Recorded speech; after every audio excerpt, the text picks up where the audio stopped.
If you've ever thought that was a first down on 4th and 1, go ahead and hit that like and subscribe button, folks. Welcome back. If the football action over the weekend wasn't enough, we obviously got the DeepSeek news, and we have a whole bunch of action here today. So we got a lot of stuff to break down today. We've got some news to cover. We're going to have discussions about what's going on. A lot to cover today. It's going to be a busy week. Happy Monday. Welcome back to Benzinga's Pre-Market Playbook. Let's roll.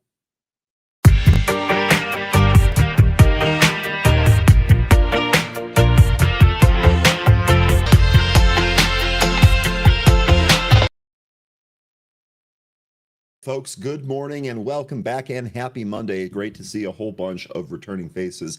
And to all of you that are Buffalo Bills fans out there, I am so sorry. That was a rough day. But we are on to making some more money here today. We got more stuff to do. Let's go ahead and break it down. Chris, good morning. Great to have you back. Nice to see you. You're talking about SoFi. We're gonna talk about SoFi. They had earnings here today. We got some more stuff to talk about. They're likely tied to the whole DeepSeek thing as well. So we're going to break that down. Jonathan, welcome back. It's good to see you. Crimp Biscuit in the house.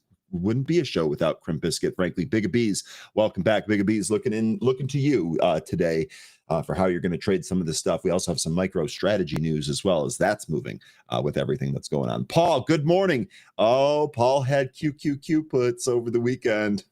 It's going to be a happy Monday for Paul. Good morning, Paul. Welcome back. Sun-Kissed Yogi, welcome back. Fairchild, welcome back. Hugh and Sergeant Sexy, checking in. Edelman Herrera, welcome back. Good morning, buddy. Peter, good morning. I'll be getting back to you here in a sec. Let's schedule a meeting here this week. Hustle and Bustle, welcome. Dash, welcome. Drew, it's good to see you as always. Mitosis, good morning. All right. Diamond Hotline, good morning. Tom, good morning. Miami, good morning. Mike, good morning. And Larry, good morning. Great to see a whole bunch of people. All right, folks, let's dive into everything that's going on here. A lot of stuff, and we're going to make some sense of it. Leon Blanco's mentioning here, good morning. Is it a day for puts? That is one of the things that we're going to discuss here today. It's possible, but I wouldn't knee-jerk react just yet. Let's watch how this plays out, and we'll talk about that here in a sec. Let's go ahead and dive right in. We're going to start by bringing up the SPY chart here, and we're going to take a look and see where we're at. So as mentioned here, first of all, just a quick look at the futures. We got red arrows across the board. S&P futures down 2.23%, so down 2.25% here in the pre-market. Dow futures down 0.75%. Dow futures actually up off the lows the most for any of these indices. So keep that in mind. Dow futures down here 0.3%, and NASDAQ leading the way down 3.85% to the downside. That should surprise absolutely nobody. Looking at the SPY here, remember we were chilling right up near all-time highs. In fact, we set a new all-time high of 610.78 on Friday. We didn't really push away or kind of trade up from that. And now with this news, back to reality we go. So you can see this candle here. We're actually currently below the 50. We are just barely above the 20-day moving average. We actually did dip beneath that earlier.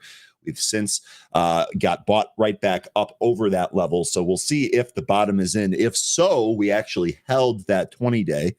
We'll hang on here and see if we bounce above the 50-day, only about 1.5 points away from that. But this is where we're at. And we're also, if we break that 20, if we roll over and retest some of those lows, we're also going to test the downtrend line that we've put in since we kind of reversed here right before Christmas. So got a couple of levels here that we're going to come into, or that we're going to test here today. We got to see how this shakes out. But let's get to the major news across the board. We're going to start with NVIDIA here. I'm going to bring up the NVIDIA chart.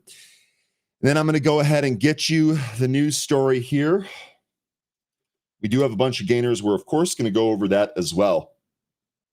But here's what's going on. So let me go ahead and just share the news story, and we'll just talk about it. NVIDIA, AMD, Broadcom, SMCI, TSMC, and other tech giants lead Monday's pre-market sell-off as the NASDAQ 100 futures plummet over 650 points amid reports of a Chinese AI startup DeepSeek overtaking ChatGPT. So I don't know if any of you saw this over the weekend, but this was the big news of the weekend, if you will. China's AI model here supposedly overtaking OpenAI's model. Now, DeepSeek is the #1 downloaded app on the Apple App Store. That's one of the data points that they've used here. One of the other things is that they've basically said, we solved AI by only spending $5 million, whereas other companies have been dumping in tons and tons of billions of dollars to try and boost their AI processing capabilities. So that's kind of what's going on right here. I just want to go through the article here and mention we had talked a lot about some of the bigger tech stocks. It almost doesn't matter. You pick one of those bigger tech stocks, it's getting hit here today, from NVIDIA, the obvious one, to Broadcom, to things like Micron and Intel. All of that stuff getting hit. Google, all of those getting hit. DeepSeek R1 language model released as open source last week reportedly achieves performance comparable to OpenAI's model while requiring significantly less computing power. The startup claims to use approximately 50,000 NVIDIA H100 GPUs, raising questions about the necessity of massive GPU investments that have driven stock valuations. So this is pretty much the crux of the whole thing, right? They're saying, hey, there's a cheaper and better way to do this. So that's causing everything else to sell off. Now, the first thing that I would say here, #1, day like today, especially when we get this news, don't panic. You guys, we often talk about advice here. Really, the only general advice I can give you, don't panic on a day like today. No knee-jerk reactions, especially in the pre-market where things are like this, okay? So no panicking, no knee-jerk reactions. We're going to be deliberate and tactical about all of the things that we do, and we're also going to think through this whole thing. Now, that's easy for me to say. I'm not long NVIDIA into today, and I'm not down 16% on a huge runner holding, so I get it. If you're holding NVIDIA, it's probably going to be a lot harder to actually heed that advice, but please, let's try and remain calm, and let's try and see what we can figure out here. Couple of things about this. So #1, just as the big tech landscape, as we think about the big tech landscape, isn't one of the things that we've kind of been doing here, not on this show, but also just kind of in general with this community, haven't we been kind of looking at big tech being overvalued anyway? To me, it seems like we've been on this huge run. There's a lot of people thinking we're going to really sell off. I myself have been in a bearish camp for a long time, still kind of am, although I note that the market is not giving it to us. It just seems like the market was waiting for a reason to sell off, and this might actually be one of those catalysts here to sell it off. So none of this, again, I still don't think there's a huge surprise here. Now, the next story here, let's give, let me see if I can find the right one here. Yes, here we go. Let me go ahead and send this one to the chat as well, and we'll talk about this also. And then I have some tweets that I want to share with you. U.S. stock futures tumble as DeepSeek buzz jolts big tech. I actually rather like that headline. Experts say a Chinese AI model is yet to prove its viability at lower cost long term. So we've got some of the information out here about how they were able to do this and achieve this. I actually, anyone that's really interested in this, I encourage you to try DeepSeek out. You might have some trouble this morning registering for that, just because it seems like everyone is, with everyone panicking here. But anyway, with this story here, U.S. stock market futures dropped sharply on Monday after the rise in popularity of DeepSeek, a Chinese artificial intelligence model that demonstrates high performance at a significantly lower cost. That's the key here. This development sent shockwaves through the market, challenging a belief that massive GPU investments are necessary for powerful AI, particularly threatening big tech companies. So a couple of things here on this, and I had a couple of tweets that I wanted to share with you folks regarding this. So we're talking about this kind of being a killer, and the big tech companies being the most vulnerable to this. But I do want to bring up a few things here. First one that I want to bring up is going to be a Bernstein article. Now, this is a tweet from RevShark. I've followed RevShark since 2014. I definitely a good follow, and I recommend that you folks do that as well. But here is the actual note itself, and there is something in here that stood out. This is Bernstein, the analyst here. His name is Stacy Razgon. He says in here did DeepSeek really build OpenAI for $5 million? And the answer is, of course not. So I know that that's kind of the line that's being floated around here, but a little bit deeper dive kind of shows what's going on. Now, I know there's going to be a little bit of technical stuff in here, but stay with me. I'm going to try and summarize it in English for those that, might not be following all of the AI specifics here. But this is actually important to the story, so stick with it. There are actually two models for model families, and let me see if I can move this. It'll be easier for me to read. There are actually two model families in discussion. The first family is the DeepSeek V3, a mixture of experts, large language model, which through a number of optimizations and clever techniques can provide similar or better performance versus large foundational models, but requires a small fraction of the compute resources to train. DeepSeek actually used a cluster of 2,048 NVIDIA H800 GPUs training for about 2 months, a total of 2.7 million GPU hours for pre-training and 2.8 million GPU hours including post-training. The oft-quoted 5 million number is calculated by assuming a $2 per GPU hour rental price for this infrastructure, which is fine, but not really what they did, and does not include all other costs associated with prior research and experiments on architectures, algorithm, and data.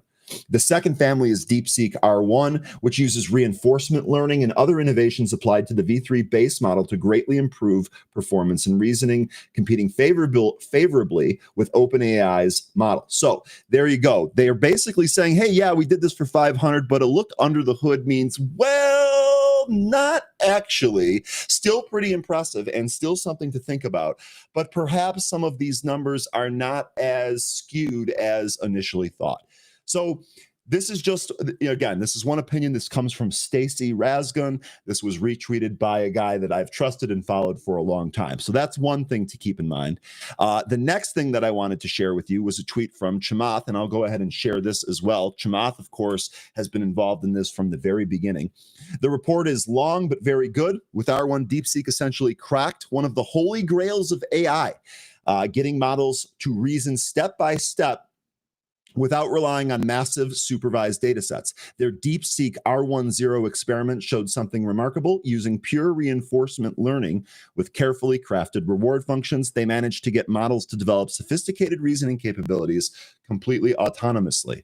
This wasn't just about solving problems. The models organically learned to generate long chains of thought, self-verify its work, and allocate more computation to harder problems. So this definitely showing here that Chamath, who's been on top of all of this, saying, hey, this is actually important. Okay, this is actually important. And if you click through this link, which I went ahead and threw in the chat, you'll actually get to a pretty long read, which is a short case here for NVIDIA. Now, again, this says 60-minute read. This was published 2 days ago by Jeffrey Emanuel. So I would imagine if you're into this at all, if you're into any of this AI stuff at all, this is definitely something that you want to check out. Okay. So that's something to keep in mind here. Now, what is this going to mean for the rest of the AI names? Well, we're going to have to see how that shakes out. The first thing that you'll notice here about some of the trading action today is that we are actually up off the lows pretty nicely here, in fact. So I want to see if that continues here. I want to see if we bounce it all, and I want to see, perhaps most importantly, is the bottom in. NVIDIA is likely to be under pressure here today. I think one of the other things that we can do as a group is watch for unusual option flow in both directions here, especially on names like NVIDIA. Do we look to really kind of pound this down to the low and trade out, or are people going to be buying this dip? That's one thing that I definitely want to watch today. Fairchild, you were mentioning, you had said here earlier, I like what Stay Focused posted in Happy Hour chat this morning regarding DeepSeek. I urge you to exercise extreme caution regarding the DeepSeek AI app and strongly advise against downloading it. Full disclosure, I don't have it on my phone. I did play around with it on the internet a little bit, but I don't have the app on my phone. The app's privacy policy raises significant red flags that could put you and your personal and professional data at risk. So that's something else to keep in mind here with this app. Are we actually, does this actually provide a risk? How many people are going to end up using it? A lot of questions still need to be answered. Really quickly, as we were just kind of discussing some of these, NVIDIA, here is your NVIDIA chart. We have talked a lot about NVIDIA levels recently. We have recently right above this 141 level. You'll notice that we really kind of have been trading sideways here, trying to put in a new high, unable to do it. Now the news today breaks us beneath some of these moving average levels, and we're actually not far away from the 200. Now, for me, this is great news. I would love to see NVIDIA take yet another 5-point leg down here, test that 200-day moving average, see how it behaves, see if it's able to hold there, see if it maybe even plunges it and then recaptures it. This interaction down here at the 200-day for ticker NVDA is something extremely interesting to me, and I cannot wait to see what happens here. So again, this is very, very easy for me to say because I didn't have a position in any of these names going into today, and now I get to watch the reaction. I suspect that this will find some footing. Where does it find that footing? That's yet to be seen. I'm hoping for the 200-day. I wouldn't be shocked if we actually ended up selling off some more here today. Trump just invested $500 billion and they defeated the U.S. with $500 million. Laughter. I don't think that's the takeaway here. That might be the knee-jerk reaction, but let's see how that turns out. They definitely didn't defeat the U.S. That is for sure. 13 said NVIDIA could hit 127, and it did. Actually, it broke through 127. I don't have enough information and news to buy the dip, moving my goalposts. Awesome. So that will be one thing to take a look at, right? So we did, if you were short and you hit your target, bang, that trade's over. The next question is there another leg lower, or does this find some footing and put in a bounce spot? Your next area or the next task here is going to figure out where that is. Again, this 200-day moving average, oh man, let's see what that test is like. And again, even on that first day, if we end up breaking that 200-day, that might not be the worst thing either. Ashu saying American companies build technologies and the Chinese just copy OpenAI, and suddenly some American media are deceived into thinking DeepSeek has done an AI application on a cheap cost. Ashu, that is par for the course. We have seen that a long time, and you're absolutely right about mentioning that. In fact, one of the notes from Bernstein that I just shared with you kind of hints at the same thing with all of that. So a lot of stuff that we're going to have to kind of figure out here. Producer here, I love this. We got a poll here today. Make sure you vote in the poll, folks. Let's see what the temperature of the group is here today. Is this a bubble pop? Is the AI bubble finally popping due to the Chinese and DeepSeek? I almost said DeepSeek. Or is this a buying opportunity? Okay, I can't wait to see what the group says here. Hugh saying the NASDAQ looks more like a dip on the daily. Chris saying Apple going for a rip. Now, that's one of the interesting ones, Chris. I'm glad you brought this up here because we had been talking a lot recently about Apple, about, it's kind of it's behind in the AI. They don't really have a whole lot of innovation and things are bad there and this, that, and the other thing. And I can't help but think, well, gosh, if, they weren't like a major AI player and all of a sudden this news comes out, and Apple's green, well, gosh, Apple sure seems like this is the strongest of the Mag 7s. Maybe some of those things that we outlined as weaknesses were actually not weaknesses and should be pretty good for the stock. I will say that I'm encouraged by the action so far here on Apple. However, I'm not going to get too far ahead of myself. We got a long session here today, and it's very possible that the bounce that we're seeing here in some of the individual names like Apple or in the indices like the S&P 500 actually kind of fade here. Big B, shareholders are going to bring their pitchforks and axes to these conference calls justifying AI spend. That's from Microsoft, Meta, and Google. And that's pretty interesting too, right? Because we've got a slate of these earnings coming up. By the way, Apple, that reports in 3 days here. This Thursday, January 30th after hours here. Let's take a look around the horn at some of those. Thank you, producer. Here's your earnings calendar for today. We got a lot of stuff going here today. Now, Google is going to be next week, right? This is going to be Tuesday next week after the market closes. But here's your calendar for this week. A lot of stuff on the docket here today. Of course, that Apple one stands out with Intel Thursday in the after hours, but also don't forget Wednesday before the market opens, we've got ASML. They're getting hit here today, although they are bouncing. And I'm trying to look, there's IBM is on there Wednesday afterwards, Microsoft, Meta, Tesla, lot of big tech names here today or here that are going to report earnings this week. So lots and lots of stuff. Stay focused here. We were just reading part of the stuff that you threw in the happy hour chat, and I for one, thank you. You're always up early. You're always working, and stay focused. Let me just use 10 seconds right here. I'm really sorry about yesterday's game. That is a team that I definitely wanted to see advance and win the Super Bowl, and I really think that they got shafted. So we're gonna change our attention from football to other things here. I appreciate all of the stuff that you bring to our community. Stay focused. Mentioning here. Good morning, Ryan. Data grab is huge by DeepSeek. AI analyst shares some notes with me, posted in the happy hour chat. We did share some of that. I can keep sharing that. I'm assuming if you're mentioning that would probably be okay to share. We were talked a little bit about this. DeepSeek collects an alarming amount of information, including all conversations, keystroke patterns, and device information.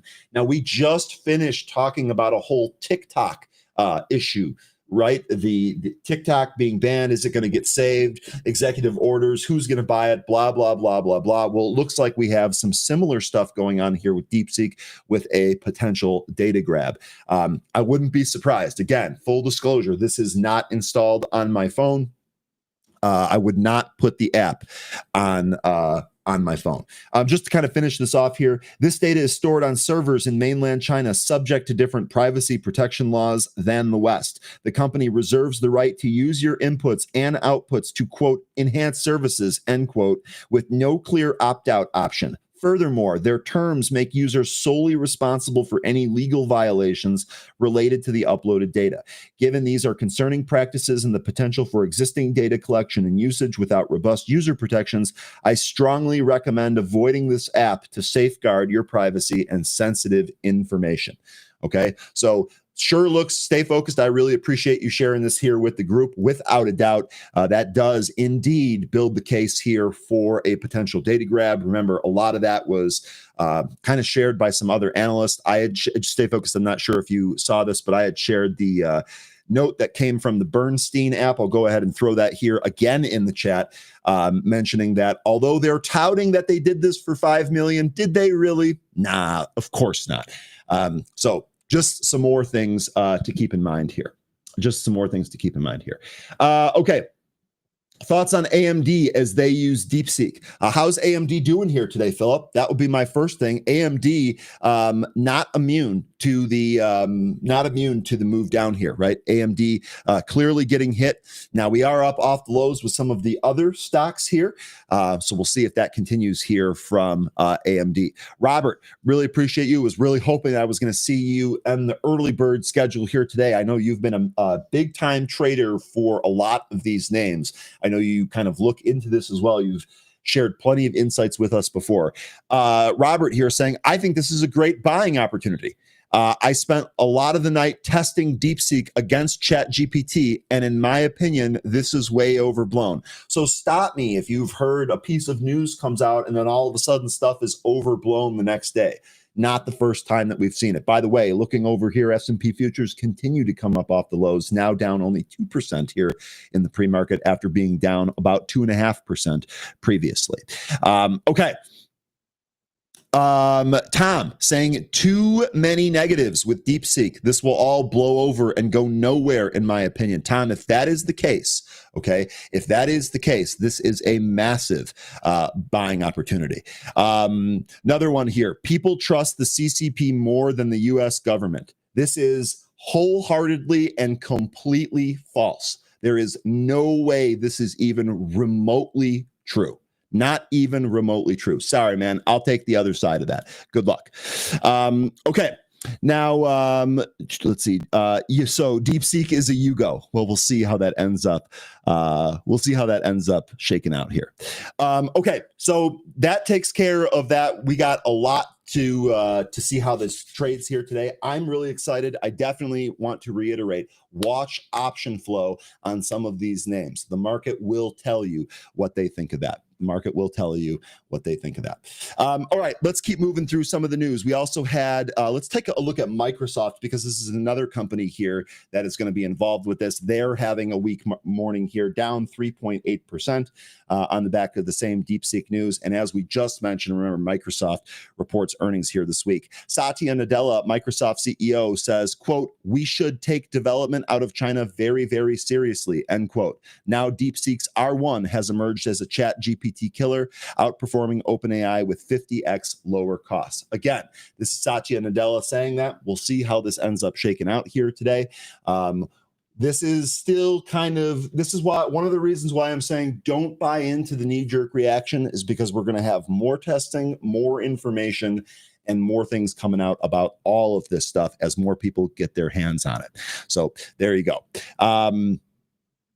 Robert saying it may very well be cheaper, but you get what you pay for. And we've seen that before in plenty of instances. You know, one of the other things that we should keep in mind, or that we should watch here today, if people continue, let's say, for example, just hypothetically, that the tech dip does not get bought here today. Let's say NVIDIA, Microsoft, Google, some of these names that are really down multiple percent here in the pre-market, let's say they're not able to get back to green. They're not able to trade up here. My question is going to be, if they're getting sold, where is that money rotating into? Is that money just sitting on the sidelines, or is that rotating into something else, like Dow names, or perhaps small cap names, right? If we take a look at the IWM here, not even down 1%. So against some of these other indices here, IWM seems to be a little bit stronger. Do we see any rotation into these names? That's something else to watch here today. Not just the stuff on the surface, not just your NVIDIA, not just your Google, not just your AMD or Microsoft, but also what other names does money roll into? Those are going to be things that we want to take a look at. With this happening, of course, Bitcoin also getting hit. Now, this should surprise nobody. Bitcoin being a risk asset, when big moves like this happen, we've seen Bitcoin trade just like this. To me, there's nothing odd about Bitcoin's move here. It's a risk asset, and it's moving with the rest of risk assets. So that actually leads me here to MicroStrategy. I know that this is a favorite in our group here. Okay. And we've been trading this one a lot. Michael Saylor's MicroStrategy plummets over 5% in the pre-market as the Chinese AI startup DeepSeek sends shockwaves through the crypto universe. Bitcoin fell 5%, dipping below 100,000. I'm looking at the Bitcoin futures chart here at the CBOE, and that too is up off the low. So we're seeing a common theme pretty much across the board here now. Bitcoin futures chart down 3.8% here. The Bitcoin futures price, 101,040. So while it did dip beneath 100K, at least on the futures chart so far, we have reclaimed that. And that too, much like a lot of the indices here, are up off the lows. So MicroStrategy, this should absolutely trade with Bitcoin here today. Remember, last week we covered some potential stories about MicroStrategy diluting itself some more so that it can buy more Bitcoin. I don't think that's going anywhere. So that is on deck here as well. We're definitely going to be watching Bitcoin all day long today. All right, all day long today. And we're also going to watch some of the Bitcoin plays. I wouldn't be shocked if some of the miners also got involved here today, if we started seeing some big movement with some of the miners. So this was a high of 21 on Friday, down here at 19 now. It was actually as low as 1850 earlier in the pre-market. Okay, now the other story from over the weekend, more of just kind of a laugh more than anything else. Trump withdraws 50% tariff threat on Colombian imports after reaching a deportation agreement. So for anyone that missed this, You might have missed it because, frankly, if you were enjoying your life and your weekend or spending time with your family and friends, you probably blinked and this was over. Basically, what happened here, we had a plane full of criminals that we were deporting back to Colombia. The Colombian president said, we're not going to accept this. We're not going to allow the plane to land. Trump got word of this, said, okay, then I'm just going to put emergency 25% tariffs on all of your exports. That increased to 50% at the end of the week. It was not even an hour before the Colombian president caved and then sent the presidential plane to come pick up some of those people. So just an absolute massive win. This is exactly what happens when you have strong leadership, and you got to see that play out here. Like I said, not even an hour. Not even an hour. There was some freaking out on the internet about, oh my God, coffee prices are going to go up. Yeah, no, not going to happen. There's just way too much leverage for the United States. It ain't going to work like that. As Jay Walker is saying here, GG, and I'll add to that, Jay Walker, no re. Okay, so that took place. We'll see what goes on from there. As far as I'm concerned, that's now the standard, right? If you had a bunch of criminals that are getting deported that you fed into this country, maybe send the presidential plane to come pick them up because they're going home, whether you like it or not. That happened over the weekend as well. Next, Costco. Who wants to talk about Costco here today? My favorite store was just there this week. Actually, was able to get out of there with kind of a small bill. I actually did really well this week. Pretty happy about that. Anyway, Costco here. Costco ditches Pepsi for Coca-Cola. All right, so their Pepsi products, you're out of here. Coke products are in. And while they were doing this, they reinforced the $1.50 hot dog. So don't worry, that $1.50 hot dog ain't going anywhere. By the way, as kind of a side note, I did see that one of the things making its rounds on the internet is there's a new thing that people are doing where they're buying a slice of pizza and the hot dog and then wrapping the hot dog in the slice of pizza. I'll be honest with you, this seems to be a little too much for me, but if that's your jam, enjoy it. That $1.50 Costco or that $1.50 hot dog from Costco ain't going anywhere. That's sticking around. Now, what will this mean for Costco? Well, I don't really think anything. Really, what is this going to mean for Pepsi and Coke? That'll be what we see long term. Now, here, Pepsi up about 0.75% here in the pre-market. So this is responding positively. I would remind you, Pepsi has pretty substantial international exposure. They derive a lot of their income from the Frito-Lay business that has huge international exposure. Coke here, this is also up in the pre-market. So it looks like these things are kind of trading on their own. I guess the big news here is don't worry, folks. Your $1.50 hot dog ain't going anywhere. Okay, quick look ahead this week. Economic events. Wednesday, we have the FOMC, right? We're all expected that the rates are going to stay unchanged. I know that there was some news last week about Trump saying he's going to tell the Federal Reserve that he wants lower interest rates. I believe the way that was portrayed was that he's going to demand lower interest rates. Again, this is completely unsurprising. Trump being a real estate guy, they all want lower interest rates.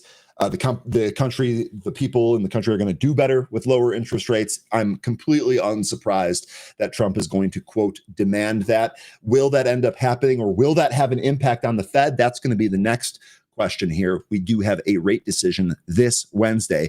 On Thursday, we also have the initial jobless claims in the morning. And on Friday, we have core PCE. So we do have several economic data prints here this week. Now, we also had some earnings here. And the first one that I want to start with is going to be SoFi. All right. First of all, I know a lot of you folks trade SoFi. This is a Chamath deal. Well, I actually just shared with you one of the tweets that Chamath put out regarding this DeepSeek thing. So this is likely to be affected here. Now, here's the one thing for SoFi. First of all, let's cover the earnings just to start out with. SoFi reported earnings here today. It was a beat on the top and the bottom line. So the adjusted EPS of 5 cent beat the 4 cent estimate, pretty much in line, but beat by a penny there. Adjusted sales of 739 million beat the estimate of 674 million there. So a nice little beat there. GAAP EPS of 5 beat by 1. Revenue beat by 51 million. That was a pretty good beat. Here, let's see. Adjusted net revenue. Here we go. SoFi Technology expects fiscal year 25 adjusted net revenue 3.2 billion to 3.275 billion versus the 3 billion estimate. So guiding to the higher end of the range there. EPS 25 to 27 cents versus a 28-cent estimate. Just shy there, but almost in line. A couple of other things to note here. Reports 34% growth in members and 32% growth in products following this last report here. Now, here's the one thing that I'd like you to keep in mind. This SoFi, this is one of those tech names. First of all, the last time that we charted this, we drew a broadening formation here. SoFi was right up at the top of that broadening formation. Now we're down here 11% post earnings. The one other thing to keep in mind here is that SoFi is connected to a lot of the tech bros in Silicon Valley that are also connected to the AI theme that's going on. So with the sell-off that we're seeing here triggered by DeepSeek, it's completely understandable that something like SoFi is also selling off with that. However, this will be one to watch. Again, does this find footing? Does this continue to get pounded? Does it look like people that are involved in some of this AI stuff, are they selling their SoFi because of all of this? A lot of stuff to think about here, but SoFi, a little bit more of a connection to what's going on based on the people that are involved in this deal here. Looking at the price, stocks just about $16, came back into that 20-day moving average. We've actually held that. And by holding that, that means we've also held the 50. So we came in off the top of this broadening formation. We're about halfway down. We're holding at those moving averages. Looks to be a decent level here for SoFi. We'll watch SoFi here today and see what it does. Okay, really quick. Let me catch up here. That thing, Rocket from Guardians, that thing referring to the Costco hot dog gets me in the door, and then I spend $100 more than usual, but everybody is doing that. Like I said, I mean, I know at this point that the stuff that I buy from Costco that I could choose to buy elsewhere, I know I'm going to get the better deal at Costco. So whatever the price is, I know that I'm getting the best deal or very, very close to it. In likely better quality. I'm getting the best deals, so the price is the price. There's a lot of things that I choose to buy there that I don't buy at the store. Produce is perhaps my favorite example. The produce at Costco is always better than the grocery store in my area. So that means I go back all the time. Not every store trip is very expensive. I wish Costco had a chicken hot dog for $1.50. I'm not sure how that'll work. I haven't had a chicken hot dog. I'm not much of a hot dog guy anymore, to be quite honest with you, but whatever. Let's see. Lion here said, get ready for a bloody hell day. Okay, so that's something else. I want to see. Does anyone think we bounced today? Anyone think we have kind of a move back here? Maybe we don't. Maybe we're not strong enough to close green here. But maybe we'll do a second poll and see what we can do, see what we can talk about, or see what we can find here after the market opens. Kapor saying, no one using the dollar in 3 years, lil bro. With all due respect, that's a clown comment. I guarantee you that in 3 years, people will still be using the dollar. In fact, it'll be the dominant reserve currency. But whatever floats your boat, man. That's what makes a market. Okay. Let's see. What else do we got here? I thought you were going to mention the coming Costco union strike. So we'll have to see how that plays out. One of the things that I've said about some of those things are what do the employees say? How do the employees feel about that? My trip this weekend, nothing was new. Everyone seemed happy. No one seemed to be mentioning that. No one really seemed to care about that. So we'll see. Okay. Danny saying SPY puts all the way. So you're looking maybe to short these bounces here. We'll see if we end up getting that. We'll see where we go here. I think we also had some more earnings. Did we not? AT&T, I think they reported here today. Yep, they did. Shares are trading higher following better than expected Q4 financial results. 2024 GAAP EPS of 56 cents. That beat the 47-cent estimate there. Sales 32.29 billion, beat the 32.04 billion estimate. Nice little beat there for AT&T. Stocks up 3.73% here. Did they mention anything about the dividend here? Does not look like it. Adjusted EPS reiterates fiscal 25 operational outlook as Q4 beats estimates. That's good. Don't really see any specific news on the dividend. Bundled plans drive better than expected subscriber results. Pretty good deal there. Yeah, okay. So their dividend still 4%. No big news on that. Still paying a dividend. This is actually a pretty nice move here for AT&T. And as you can see here, we've actually recaptured the 50. We'll see if this breaks out from 24. That's going to be the next key level here for this one. And you can see that this 24 level is a big time level. This goes all the way back. Yeah, this goes all the way back to like 2008. So this 24 level here on T, this will be big. We'll see if we actually recapture it. T has done a really good job coming off this $14 bottom, up 10 points, paying a dividend the entire way there. Nice little report here for T this morning. The other stock that reported earnings here today is going to be NUE. This is, of course, Nucor. Stock looks flat here in the pre-market. Conference call. Oh, excuse me. This is after I beg your pardon. New here. This is after the close here today. That's why it's flat in the pre-market. And then we have the conference call tomorrow morning. So you get the print here tonight. Conference call tomorrow. Ticker NUE. And actually looking where this is here, it's actually also has put in a pretty decent support level. It's come up off of that. If this holds it, I think you could use these moving averages as targets on the way up. 152 is going to be that 200-day. That's 30 points higher than where we're at. That's a big one if we can get back up there. Okay. That takes care of the news. What time? It's almost time for 13. We do have some more movers here to talk about here today. I want to make sure I covered everything. Oh, and I wanted to give this out. I actually didn't mention this when we were talking earlier about some of the DeepSeek stuff, but I want to give this tweet out. This is Walter Bloomberg. Here are multiple reactions to what's going on here. So JP Morgan suggests the AI investment cycle might be overhyped. DeepSeek's efficiency could lead to a more efficient future. I think this would actually be good for AI in the long term because it's not going to be China that wins that. You can guarantee that. Jefferies Edison Lee proposes 2 strategies post DeepSeek: continue investing in computing power or focus on efficiency, potentially reducing the capex. Again, that would be good for AI long term. Some contrasting views. I shared this one with you folks earlier. I showed you the note there. That was Bernstein's Stacy Rasgon, believes that the panic is overblown. This is the camp I would put myself in. Citi acknowledges a challenge to U.S. dominance, but emphasizes the advantage of access to advanced chips, maintaining a buy on NVIDIA.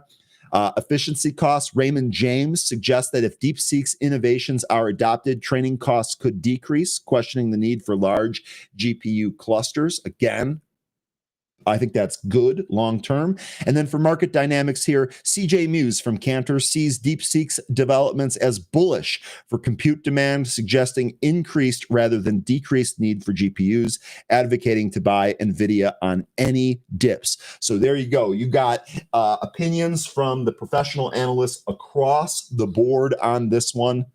This is what makes a market, folks. This is what makes this job so fun. Even in our chat, we've got people here saying the U.S. is doomed and we're done and the dollar's going away and Trump's a failure. And we have people on the other side saying, hey, you know, this provides an opportunity and things are going to be great going forward. So a lot of stuff here. Cannot wait to see how this shakes out. We should have a week in front of us. And look, all of this stuff that we've been talking about, we have spent very, very little time even talking about earnings, which also happens this week. Okay. Tom saying, props to you, Ryan. You pump out more information than 5 guys put together. You know what, Tom? I appreciate this, but this is an excellent opportunity to thank the team behind the scenes. You often hear me refer to the producer or thanking the producer. He does great work helping preparing all of these stories. The other thing here, Tom, is that I love this shit. I don't know how else to say it. I love this shit, especially when you talk about technology. Yesterday, I was treated to some excellent football games as the main course. So what did I have for dessert? I was reading about AI and about all this other stuff. It is absolutely a team effort here. You folks get to see that every day, bringing 13 on and the information that he provides on a regular basis. And then the other shout out that I want to give here is to our community. You folks are part of that community. The folks in Benzinga Pro, like Stay Focused, who is dropping a lot of really good information early on today. You folks help amalgamate all of this information so that we can share it with one another. The more informed we are, the better we are going to do. Cheers to all of you. Appreciate that comment there, Tom. Now, with all of that, let's bring on 13 and let's see what he thinks about today. 13, first of all, I hope that you had a great weekend. I hope that you enjoyed the football games yesterday. But we've got some news on our hands, and I really want to hear what you think about it. All right. Well, first off, can you hear me? Yes, I hear you loud and clear, buddy. It looks like you got that problem solved. All right. Yeah, the good old computer reset. So yeah, this weekend had some football games, and I don't know how everybody feels about it, but here we have the Chiefs and the Eagles going to the Super Bowl. This is, to me, this is like the election. Two very unpopular candidates. Of course, one ended up being more popular than the other, but anyway. Not going to get into that. I just don't like the results. I'm not going to probably. I'll slightly enjoy the Super Bowl because it is football, but not really happy about the teams that made it. Yeah, I'm with you on that. My opener today was a first down on 4th and 1. I don't know what the hell happened. But you know what? We're gonna have, with only one football game left, 13. We are gonna have an ample amount of time to debate all of the happenings in the very, very sad off season. So it is what it is, but I'm with you on that. Now, as far as the DeepSeek stuff goes, what have you made heads or tails of this whole thing?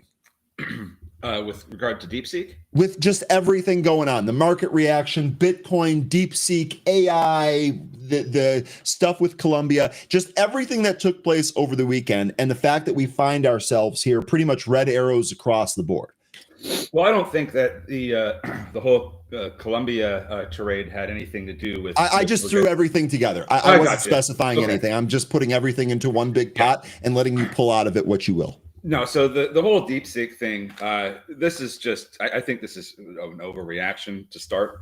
I don't think that we've ever really even had any confirmation that this company that worked on this OpenAI even spent the amount that they spent. I mean, these are the only thing that we can verify is just how it works. We can pick it apart that way, but everything behind it, I would take with a grain of salt. I seriously doubt that any of the claims that they had about only spending $5.6 million to develop this, and they've had this going on for a while. This is also a very much a huge risk. I would not want to touch DeepSeek whatsoever. Obviously, you have TikTok getting or potentially getting banned. So this is just the next tool. This is a massive data collecting piece of software. It does do some pretty interesting things using open AI from I think it was Meta's Llama that was based off of similar architecture. But the permissions, I mean, we there was a comment in the happy hour chat that kind of echoed what my thoughts on this were. But it takes a lot of information, stores it elsewhere out of the United States. It requires a lot of permissions to be able to access certain things on your devices. I just don't think it's worth the risk. And I think this is just euphoria because it's something new, and it's everybody's already accepting the claims without verifying that it was actually done more cheaply and more quickly and with lower computing power than some of these other AI models are using. So I think this is just a quick knee-jerk reaction. We'll see how it shakes out, but I would not want to touch this piece of software. There you go. Well said here. Conspiracy theory cap on. You think the timing of this, is it all related to the TikTok battle that's going on? I mean, probably. I would say it's potential. It's very, very suspicious how well timed this is. Yep. This DeepSeek only has been around for less than 2 years, so I feel like this was a response to a potential TikTok ban coming up in the first place. So. I'm with you on that. Like I said, I fully admit that conspiracy theory, tinfoil hat, but I wouldn't be surprised at that either. So again, we'll see how we go. Just a quick look at NVIDIA here. Yes, we are up off the lows. Those lows about 122 and some change. So we're up about 4 points here, but NVIDIA is still down about 11.5% here in the pre-market. A quick look around some of the other stocks that we've talked about. Apple here. Again, I thought this was funny, 13. Before you got here, I was saying that, one of the criticisms of Apple is that they weren't doing well with AI. Well, it appears that kind of insulated them from this because of all of the Mag 7s. They're the one that's not getting pounded the most, only down here 0.2%. A quick look around some of the other ones here. Meta actually making a pretty good comeback here. This only down about 2.5%. We took a look at AMD earlier. This still down 4.25%, but this is also up off the lows here. So let me ask you, before we get to some of the movers here, which also is likely going to play into some of the news that we're seeing here, you got any thoughts on any of these bigger tech companies? Any trading ideas ahead of the open here? Obviously, subject to change as we get more information. I'm a little bit more on a wait and see approach. Of course, there's going to be plenty of movers today, so obviously we'll trade those. But as far as the larger companies, the longer term holds, I'm just going to wait and see what happens. I don't think this is a you got to jump out and allocate capital as quickly as possible kind of situation. This is if this gives us the correction we've been looking for, then this is healthy for the market. Yeah. Okay. And we'll just go ahead and ban the racist dude here. Have fun, man. Take care of yourself. We will see ya. Okay. DeepSeek brought him here. Yeah, it is what it is. It is what it is. Okay. Well, we'll see what we get here for trading activity today. Quick look at the VIX. This did pop. Looks like 22.5 was your high there. VIX holding above 20 here today. So we'll see what we get. We should have plenty of opportunity here today. Okay, you want to talk about some of the movers? Sure. Do you have a list accrued here? Let's go ahead and go over to the movers tool and we'll run this list down real fast. First one here is going to be JG. Start by looking at the chart here. Stock was about $6 last week, popped almost as high as $22, although it has come off the highs. It's actually held the VWAP here pretty well. Short interest, negligible on this, and float right in the wheelhouse of where we're looking at 4.32. The news here this morning, GPTbots.ai integrates DeepSeek, expanding its enterprise AI agent capabilities. So here we go. Ticker JG, Aurora Mobile Limited, popping on the DeepSeek news. 13, what do you make of this for a potential opportunity here today? Well, that was fast. I just got the reaction from DeepSeek today, and we already have companies trying to jump on board with this thing. So this could be maybe a theme going forward. More whenever a company puts out a headline saying we're partnering with DeepSeek or some kind of DeepSeek related AI, anything that has kind of hints at them, using DeepSeek.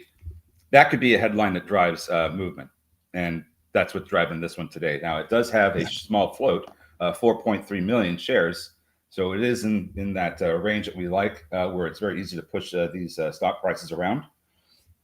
As far as the cash position goes, well, let's see what we got here.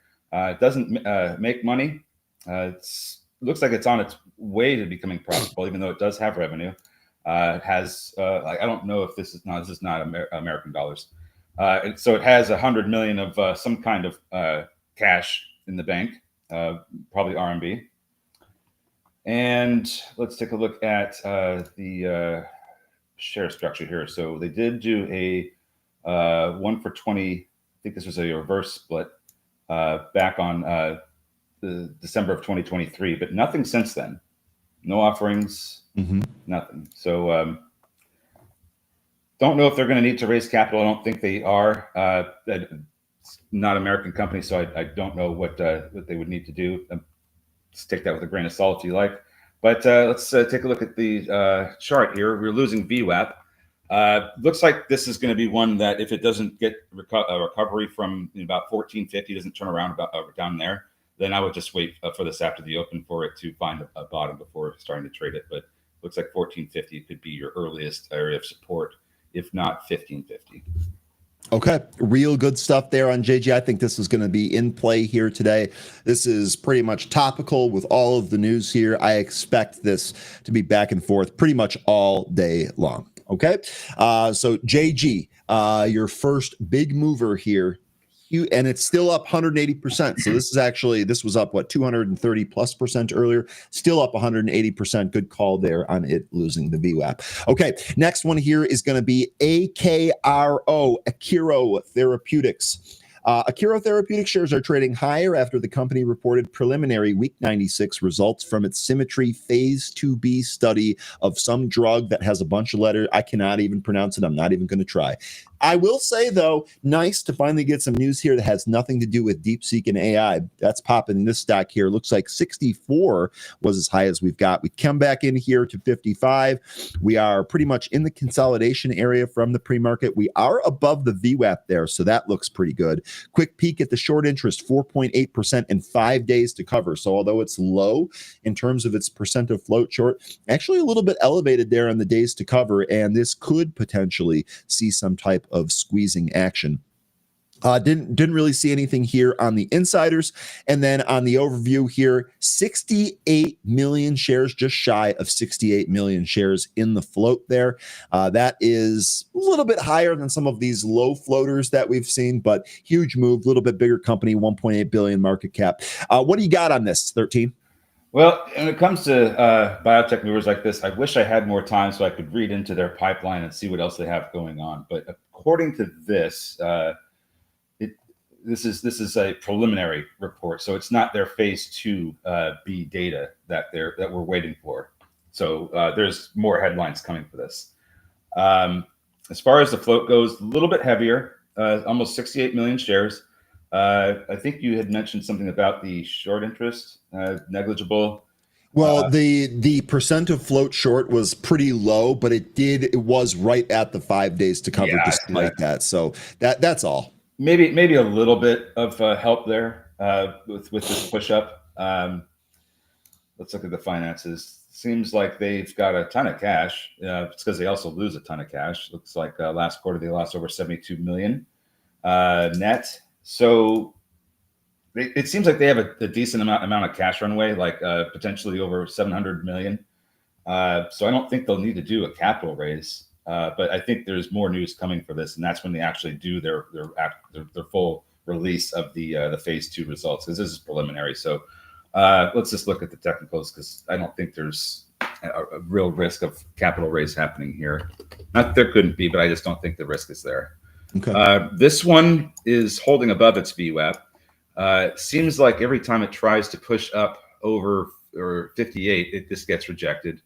So 58 might be a big area to watch for a breakout if we start trading back up. But the VWAP I have at 54.22, kind of going sideways right now. Maybe when it gets closer to the open, we'll get a better idea of what this is doing. But so far, with these upper shadows here, it's got a little bit of a trend line happening here. So let's just draw a trend. That'll give us an area of where we could expect a potential move. And it's not too far. I mean, the trend line is getting right in the area where 58 is. So this may try and pop before the open if it pushes up to that 58 level and tests this trend line before we cut the bell. So. Okay, we'll see what the next move here is. Akero, another one that is going to be in play here today. All right, this next one, I know you were chomping at the bit to talk about this one. Halo is back, so the good old-fashioned Halo, YOLO, JOLO call is required, but here we go. Micro Cloud Hologram shares are trading higher after the company announced plans to adopt DeepSeek R1 model as the foundation for its holographic AI application. This, of course, judged probably because of the cost savings here. This spiking Halo, this moved off of like a one. This was in the pre-market here. This is about what, 160 to 170. Here we are, big rip on big volume, took us just shy of 3. We're actually pulling back down to the VWAP. I've got that VWAP here at 235. Halo, we've watched this a number of times. You've seen this thing trade back and forth. 13, what do you got here on Halo? Is this on deck here today? It seems like every time that there is some kind of big old theme going on, like the last one was quantum, This company just starts picking up these big buzzwords and throwing them into PRs. Now we have, now that DeepSeek's the big thing, they wasted no time in getting a PR out about how they're adopting DeepSeek's R1 model. So this is literally headline the company, here's another thing. This company, this Hollow company, they have this tendency where the stock gets these wild runs a couple times a year. You get them in toward the middle of July to about the middle to the end of February, and then also August to September. You also get these big intermittent spikes, and you can see this on daily charts. Just this kind of price action. It's dormant, and then it just rips for no reason, and then it comes back in, and this goes back to being dormant. So here we are approaching that next area of where it's supposed to start taking off. The late January, early February, as it has done for 2 years now. It wouldn't be surprising if we just got some crazy price action. Maybe on this news, I think this is a nothing burger news because it's just a headline, but yeah, this stock has a history of trading during this time. So I think we're starting to see the beginning of just a pump. Okay, good stuff there. I think your summary here of, whichever way the wind is blowing and whatever the hot theme is, you could expect a PR from Hollow with those buzzwords in the PR. I think that's spot on here. I think that's what you're getting. Maybe this does provide some movement for us to trade. I would take this with a grain of salt. Chris mentioning every time I see Hollow, I think Halo. Chris, you're not alone. I also wasn't any good at Halo. I think the same thing when I see this one. Trading vehicle here, be careful, mind the technicals. I would say that, as we've discussed, look, if you get gains in any of these names, don't be afraid to take it, especially in a name like this. So really good stuff there. Jay Wild, good morning. It's good to see you, man. Hopefully you had yourself a good morning. All right, next on the list here, MLGO. This is trading up here as well. This is micro algo. We actually have really good volume here in the pre-market. There was no news earlier. Let me check. Yep, no news earlier. Earnings unconfirmed for 11 days from now before the market opens. We'll see if we end up getting that here. So full year earnings, we'll see if we get that here. 59%. Looks like this is just kind of volume. Quick look around the horn here, right in our butter zone for the float. 9.82 million shares here. Short interest, 12.128%. This actually ticked up from the last time that we took a look at this. Days to cover stays at 1 there, so a little bit more short interest, but still the same days to cover. What do you make here? Ticker MLGO. Well, this is a Chinese company, and I think because of the fact that it is that, it's going to be moving with DeepSeek. That's what I would assume from this. This is all the DeepSeek movement. Yeah. The company is into algorithmic and intelligent services, so it's kind of in the wheelhouse of DeepSeek.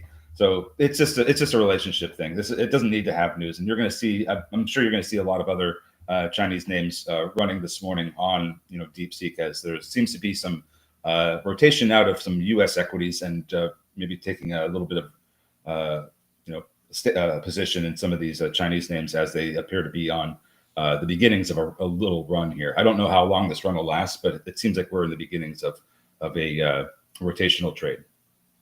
Okay. Steve saying, I woke up late today. What is going on with the SPY? Steve, totally understand what you're mentioning here. Let me TLDR it for you here. China released a new AI model. It's supposed to be awesome. The world's over. All is lost. Everything is changing here. That's the TLDR. Now, does this actually materialize?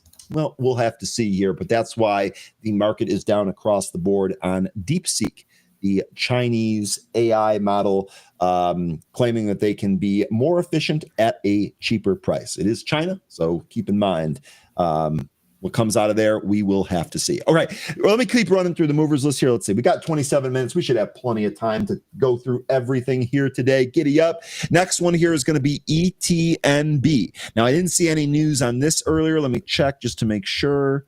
Yep, Thursday we had director buying at 666, so insider buy last week on the 23rd. That's the freshest thing here. We had a trading session after that. So I'm not sure if that's what's causing it here. Maybe a bit of a delayed reaction here. Treatment of liver and cardio metabolic diseases. That's what ETNB does here. Listed trade as high as 1365. It's come back in and it's lost the VWAP here. Volume looks pretty decent. Float 94 million, much thicker than what we've kind of traded here. On average, the stock trades only 1 million shares a day. Today, we've always traded about 5 million. Or just shy of 5 million here. 13. What do you make of this one?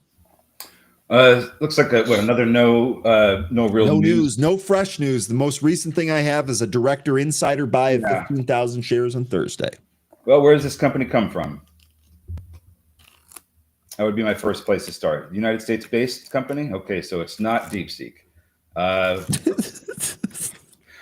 You got to start somewhere. It was great. I like how you just kind of did that there. Good morning, Mike. Great to see you. Tia Party. Good morning. The float is 2000. Good morning. The float is a little large here, 94 million. Does have a short interest of. Well, that's different. It shows 8% over here on this page, but it seems like it's been going down over the past year. But it still has over 5 days to cover.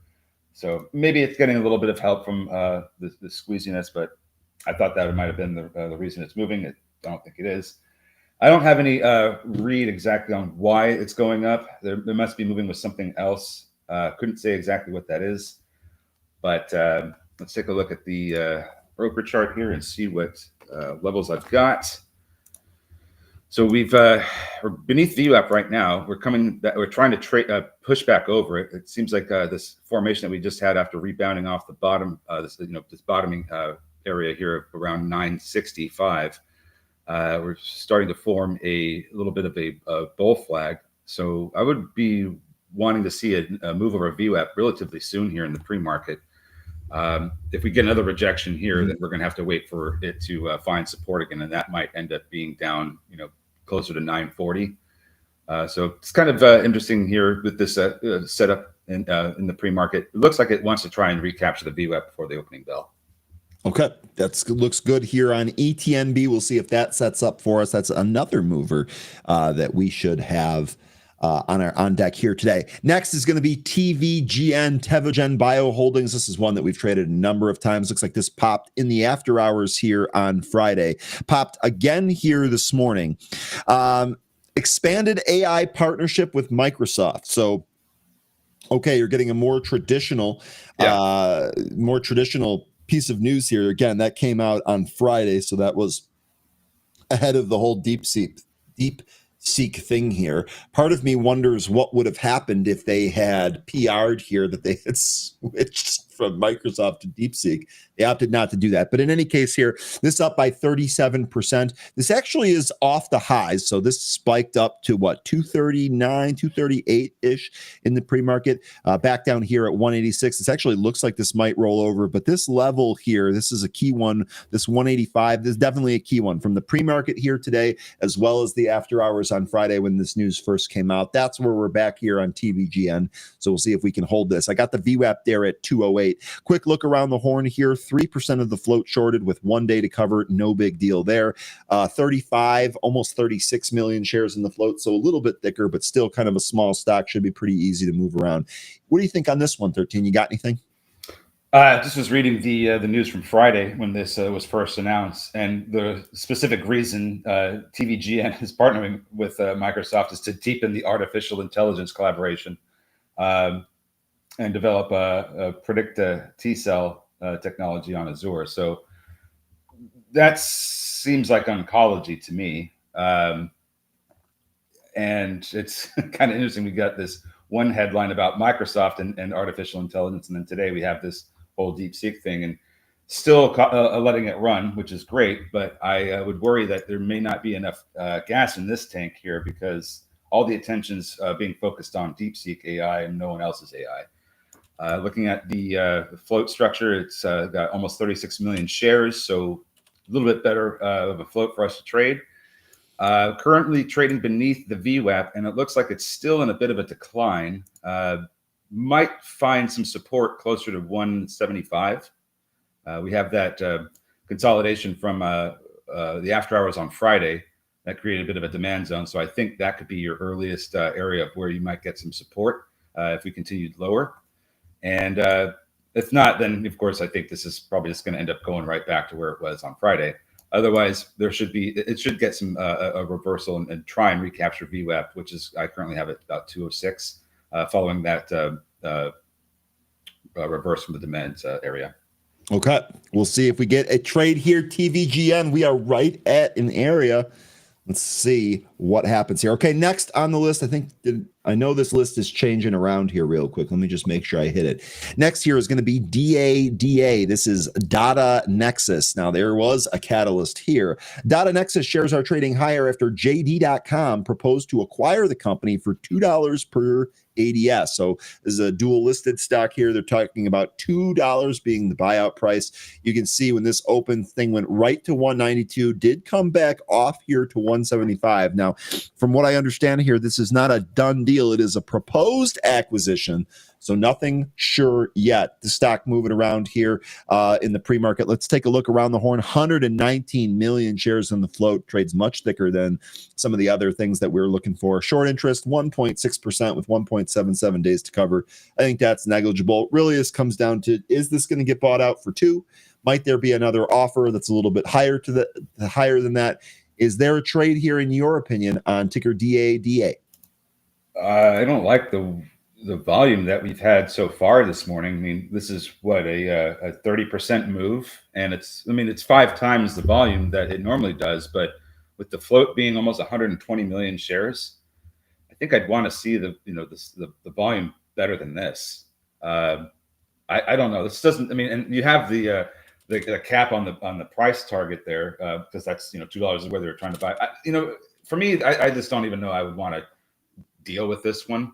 There might be some better movers that have lower floats that can trade better. This one doesn't seem to have the volume, nor does it seem to have the premium left. Okay, yeah. I mean, with the buyout here being at 2, unless there's something else coming, I think we've got better options here. Lion here, pretty much saying the same thing. DADA, no trade for me here. Yeah. Sure looks like that. Sure looks like that's the case here. So, all right, VSIG. It's back. Just when you thought it was over, nope, it's back. 120 on Friday here. We did pop almost as high as 180 earlier. Let's take a look here at the news on VSIG. Looks like we do have some news here. VSIG Global acquires cutting-edge NVIDIA H200 AI chips via Supermicro to supercharge the AI cloud business. Interesting stuff there. Correction here. The AIC announces a $25 million acquisition of 64 Supermicro servers with NVIDIA H200 GPUs for AI cloud business, projected to generate $6 million annual revenue, 20% increase by 2026. The launch is planned in Cyberjaya, Malaysia, Q2 of 2025.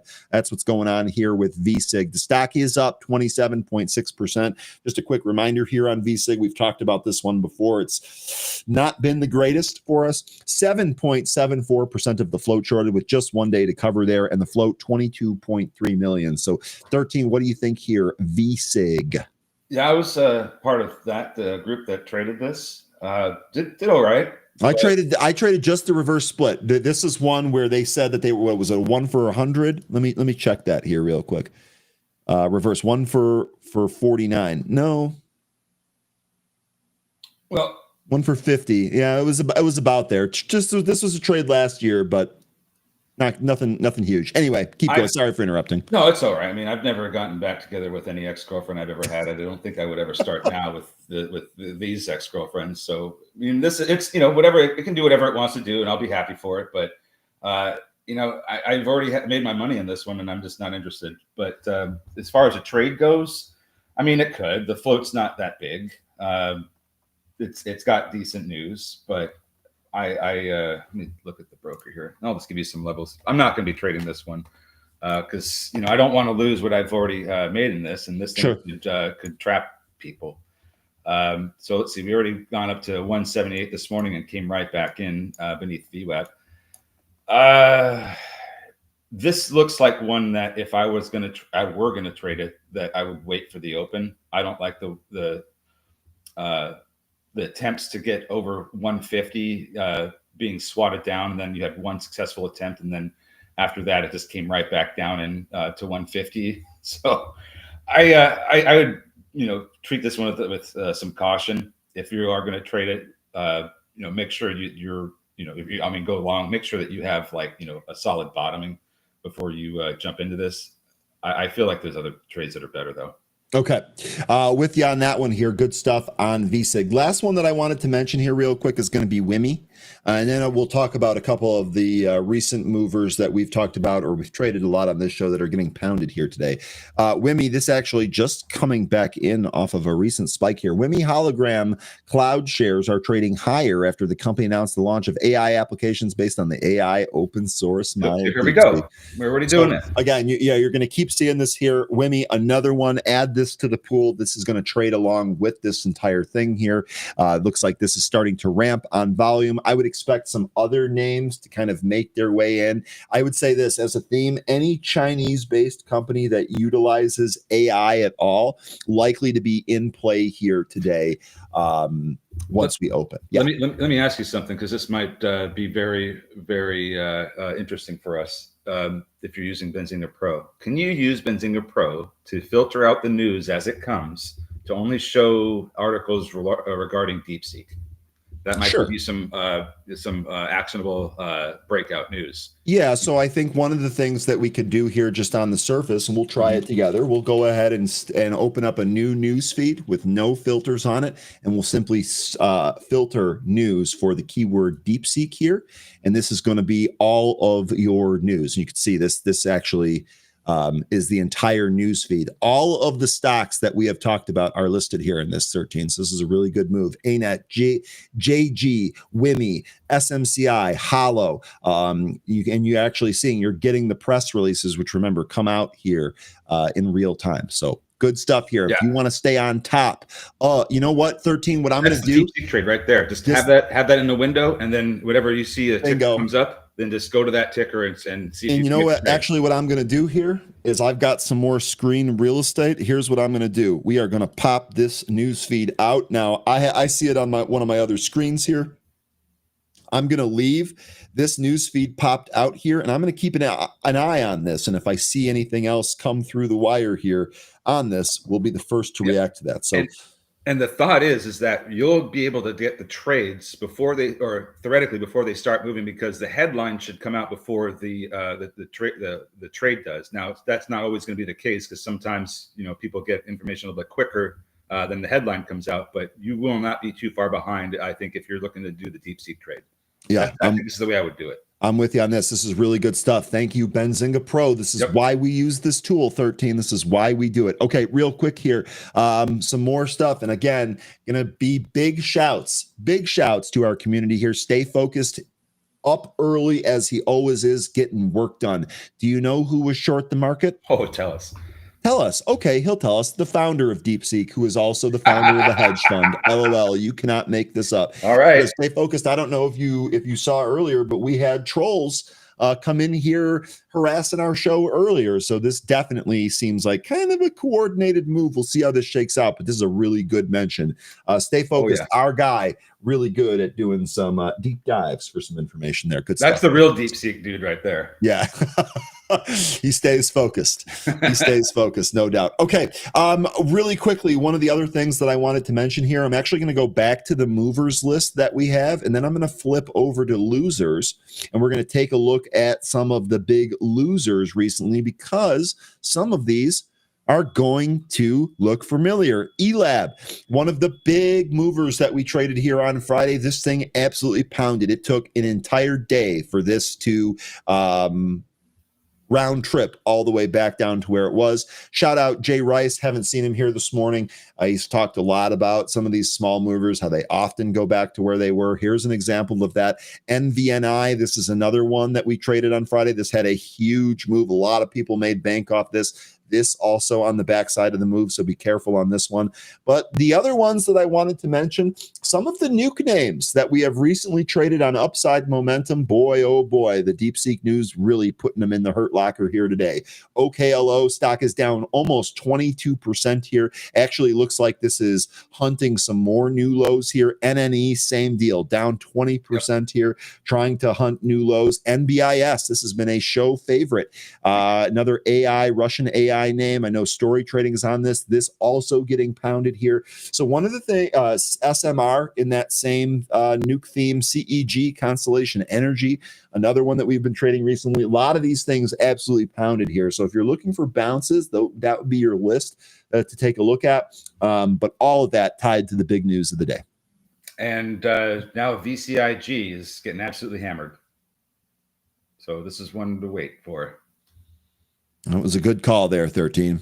Good call on that one. Conditionally accepted. Also mentioning GEV, which is another one that we've taken a look at here recently. This also pounded here. Wow, down almost 71 points. Wow, down almost 100 points here today. Okay. Jonathan Hunt, I'm a troll, but I love the show. Well, we love you, Jonathan. It's the internet, man. We're good. We're good. New watcher, thanks for your hard work. We're happy to have you here. All good, man. Excellent. And actually, I think you're the Chiefs fan, right? Do your victory lap, man. Yeah, I'll tell you what, the Bills, they were good enough to beat the Chiefs, but they were not good enough to beat the Chiefs and the Zebras, which is what they had to play yesterday. So, okay. Jay Rice also mentioning OKLO. Don't forget, this is Altman SPAC. That was a good mention. And sorry, I didn't mention that. OKLO, one of the better performers, frankly, of some of those nuke games. So, all right, 13, anything else? We got 10 minutes here. Anything else that you want to take a look at? We can always, of course, ask for tickers here from the chat. But if there's something that you want to mention here, I'd be happy to pull it up. I would like to step away before the open here, just for a second, if that's possible. Yeah, let's do this because I just not really wanting to talk about anything specific. I just want to kind of see what the market does with this sure constructive headline. So if there's tickers from the chat that we could get started with, I could start going over some of that while you go and do what you need to do before. Okay. Okay, let's see. Folks, are there, well, you know what? We can actually start here with some of the bigger names and see. I mean, I think the one that is pretty much going to be on everyone's radar here is going to be NVIDIA, right? This really hasn't tried to bounce it. Yeah, go ahead. I know Rustam has been asking about NVAX for a while. Sure, let me put that up. Let's start there. And I'm going to go with a daily chart here, and I'm going to zoom in a little bit because it's these recent candle formations that are interesting to me. And really quickly, Rustam, this is actually a really good time to mention this because this has kind of been trading sideways right above its 500, and maybe we're setting up for a recapture of the 200. What say you, 13? To me, we already had no problem. So we had that move up earlier this month, the beginning of this month, right up to that 200-day SMA and a rejection there, and just came right back in and found support from the 500 that Ryan had pointed out. Now we're trying to get back above 10 again. It seems that like around 950, somewhere between 950 and 10, there's been a bunch of resistance because that was there's an area in there that was support previously back in November, and once that was lost, it became resistance. And it's been holding up as resistance ever since then.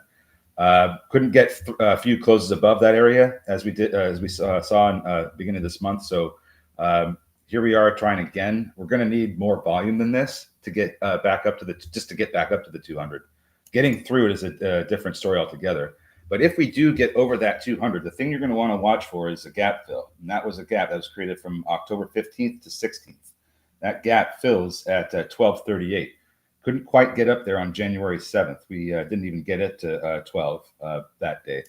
So that's going to be one thing to watch for is once we get up to the 200-day SMA, if we can manage to clear it, that gap is going to be the next thing to that gap fill is going to be the next thing to occur. So that would be what I'd be watching for. Lots of price action in that area. I'd expect there to be some kind of rejection. So that's what I see with NVAX at this point. You're just going to need to see that volume to get you up there and up and over that 200. B, start having to close above that 200, and C, that gap fill up to 1238. Those are the three things that I see here with NVAX as far as upside goes. Okay, real good breakdown there, Rustam. Let me know if that's what you were looking for here. Good stuff on NVAX. Izzy, so this is actually a question here. I wanted to cover this. Izzy, I'm glad that you were mentioning. I was going to ask you this anyway, because I commented on this last week. We commented that you were doing a great job buying the dip on Amazon right out of the open. We had noticed that this had continued to dip and then trade back up here today. Now you're getting a bigger dip here, obviously. Amazon closing at about 234.85 last week. The low print in the pre-market 218.93 here on Amazon. So here's the question, and this is kind of what I was posing to the group regarding this whole DeepSeek theme here. Who's buying the dip? And Izzy, I hate to assume, because you know what happens when you assume, but it seems to me, based on what you're asking here, that you are lining up for something like that. Really quickly, a look here on the daily chart. We're not far away from that 20-day moving average. And remember, we were actually beneath this, and we reclaimed this here in the pre-market already. So maybe we do get a dip out of the open here. Is that going to be viable? I don't have. I want to see how that opening print shakes out. I'm not trying to be a hero here today, but honestly, wouldn't be shocked if we put in some kind of bounce here today. That's definitely going to be something I'm looking for. Amazon, Nvidia. We had already talked about Apple being the strongest. Apple, I believe, is already green here today and holding on to it. Let me check and just make sure. Yep, up. So all I had to do was start talking about it. Looks like okay, cool story, bro. It is flirting with red green right now. Apple's clearly the strongest of them. But these tech names, are they dip viable here today? Nvidia, Amazon, Meta. You tell me. We shall see. I don't know about today. I think they will be viable, but I think it's a little too early to make that determination.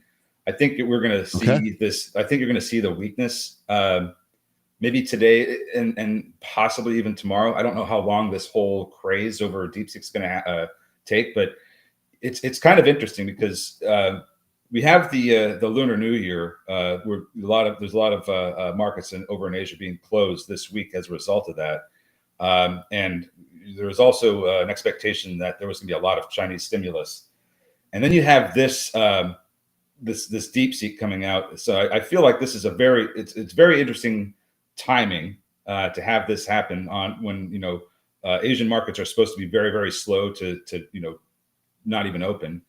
So this is, I feel like this is some kind of nationalist push to keep, the sentiment in the country up, because right now it's not great. If you've been paying attention to what's been happening over in China, there's a lot of unrest and a lot of protests. There's, there's a lot of big developers still going under. Vanke just went down. That's like another huge Evergrande size, firm that builds properties out there. It's just not looking great out there. So they really need this kind of PR. So I think that's what we're seeing here more than anything. This is a massive PR push, and I'm seeing a lot of skepticism over DeepSeek and as it relates to not its capability, but its cost to develop. Yep. And like I said, this will not be the last that we heard of that. So really good stuff there. Jay Rice, love this. Absolutely love this. Jay, in fact, you're going to get a one-up preemptively for this. Look for other names that already reported good quarters, not AI related, but things like banks. And then Jay gave you some that have already reported here: AXP, NFLX, GE, Twilio. These are things that you might be able to buy if they dip. And I got to agree with Jay here. You got the binary event out of the way. One more thing on Twilio that we have been talking about here. We've been talking about this setting up for a potential floating island trade. We're going to be watching this one, right? We're going to be watching this one without a doubt. So, Jay, I think this is a really, really good mention here. Keep us posted on anything that you end up doing. Here you go. Netflix, very similar deal here. I gotta address this from Ryan Milligan. He's regarding Bloom Energy. Let's do it. So, yeah, I think you're going to see all these, all the energy names that were associated with, data centers and powering them or backup systems. This would be one of them. Bloom Energy is a hydrogen fuel cell play. So all the energy names that were tied to either powering data centers or providing backup in some capacity, they're going to be down today because the whole thought here is, well, we just have DeepSeek that just came out, and according to the company, they say they did it with significantly less cost, fewer resources, which translates into we don't need these massive power hungry data centers. Right. To power the next generation of AI. And so I think the market's selling off on that exuberance that we from all the buying of these semiconductor names. How about this stat here for you from the producer, which we spoke highly about earlier? This is why. Today alone, NVIDIA is set to lose more than the entire market cap of all but 20 companies in the world.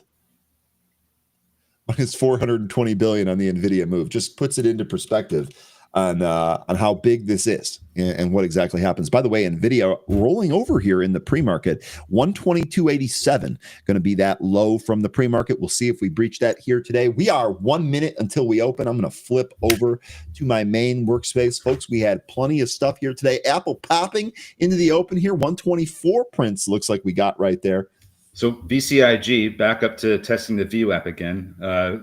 Think this might be where we could see it get rejected. This is the area where before it had that pop over 150, it was getting rejected. So I think we're back down to that area. It would need to have a lot more volume to get through a VWAP and hold. 10 seconds. Let's do this. All right. So TVGN, JG. We are open. We are open, folks. We are open. Right. Good luck here today. So AKRO, this is the one I'm interested in for a break over that trend line that we drew. Has to hold VWAP though. Hollow. Yeah, I'm not sure about that one. It looks like it's supposed to be going down based on what the MACD is telling us. Apple straight up out of the gate, by the way. Excellent. Let's take a look at that. Let's see what NVIDIA's doing here. Looks like NVIDIA rolled a little bit, held that 122 so far. If we get upside in Apple today, it looks like it could find resistance around 230.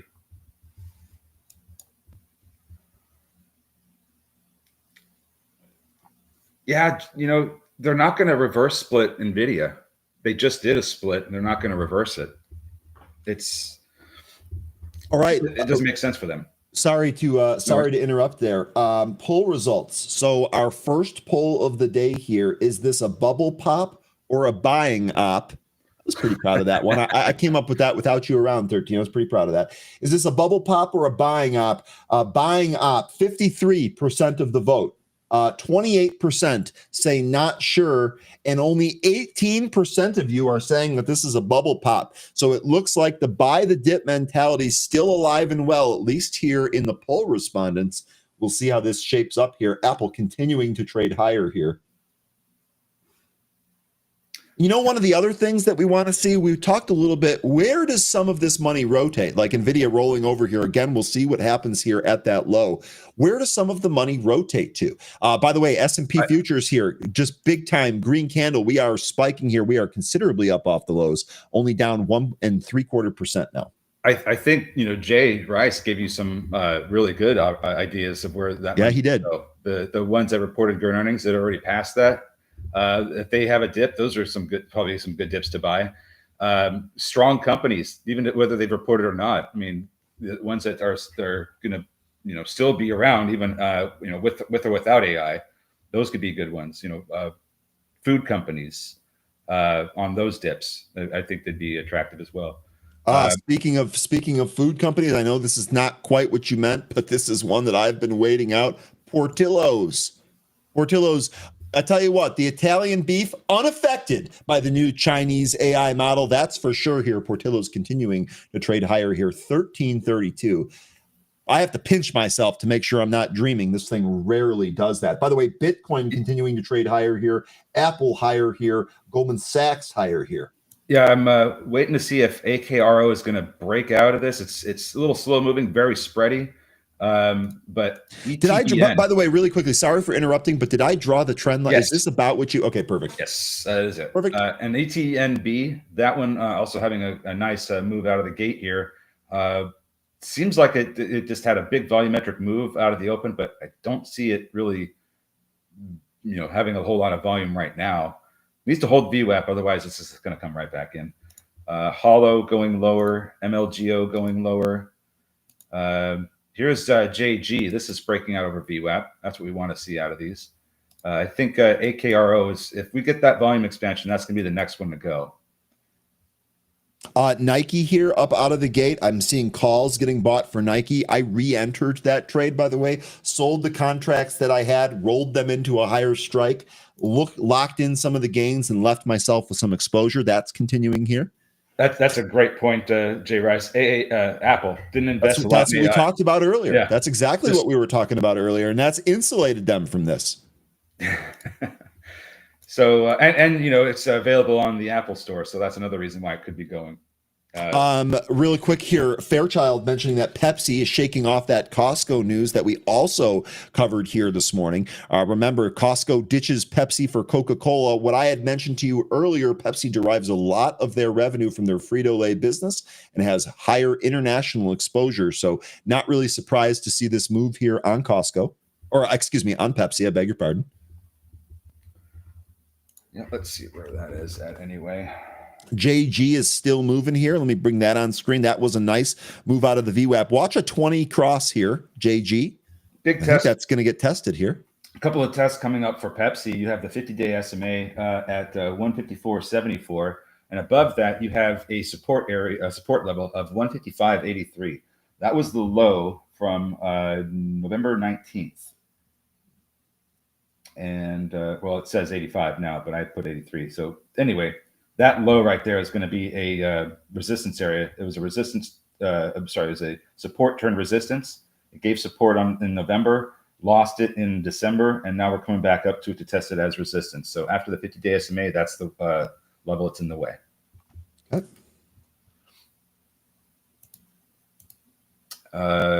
Hollow and MLGO going lower. It looks like MLGO is trying to recover. Hollow not so much. ETNB after that morning pop came right back beneath VWAP. Like I was mentioning with the volume, it didn't really seem like it had a lot of follow through, a lot of volume for the next move up. So we need to see that volume expand in ETNB. TVGN, this is just going nowhere but down. VCIG down out of the open. This might end up getting support closer to 125. NVNI, which we just mentioned here, this is actually trading higher. This is right back to the pre-market area. Jay Rice telling you that the transports are green. Good sign early on here. Is it okay? So all transports now. Airlines, I would expect to be green because of the strength of the dollar. That's going to allow for a lot more international travel. You're going to be able to have your dollar go further in other countries. So yeah, I would expect absolutely airlines to be doing well today, and probably will end up doing well for a little while. Real quick here, there's a new poll. So we just gave you the poll results from the first one that we ran here in the pre-market. Thank you everybody for voting. We threw a new one up here. Curious to see where this one goes. New poll. Will the SPY finish today red or green? I don't know if there's a third option on there. Let me go vote in that poll, though. We are, speaking of the SPY here and S&P futures, we are considerably up off the lows here. S&P futures, the candle low, I had that here. Let me grab that for you. 59.49, currently at 6,027. So a pretty staunch reversal here. We'll see if it does have the juice to get back to even. Yeah, that's a massive fall. Look at Salesforce. Jay Rice mentioning CRM is bucking the trend. This looks similar to Apple here. CRM. Sorry, just reading the chat here. You're good, man. Yeah, I'm not sure what the price action is going to look like for the rest of the day. I would think that seeing as how far we've fallen, that there would be maybe a dead cat bounce at the very least. We're above the 50-day SMA. So I think that's going to be one particular level to keep an eye on. There's also the previous all-time high level of 596 and 65 cents. That's going to be support at this stage. So those would be two support areas to be watching for as far as resistance goes. 599 and 61 cents is a resistance level. Halt on JG. Yes, it is. It's halted to the downside. This looks like it could be some kind of tweezer top. Real quickly here, I do see some action. The 605 February calls in the SPY. 605, those are pretty active here today. A lot of action in there. I saw real quickly here, Jay Harris. I took calls on SPY and NVIDIA. I was actually looking for a SPY buy just after I reported the S&P futures trading up here. So I'm looking at that. That was a good buy there, Jay Harris. I like that. Looks like Lou 6085 said the same. Looks like you guys, I love it. You guys are on top of this. By the way, JG halted to the downside. Sorry, 13. No worries. I'm just looking at Bitcoin, and the formation it has on the 5-minute makes me think that it's looking to take out 101,700, and if it does, I think we're going to see 102 and higher. It's just got a really decent looking setup. Like we could break over 102.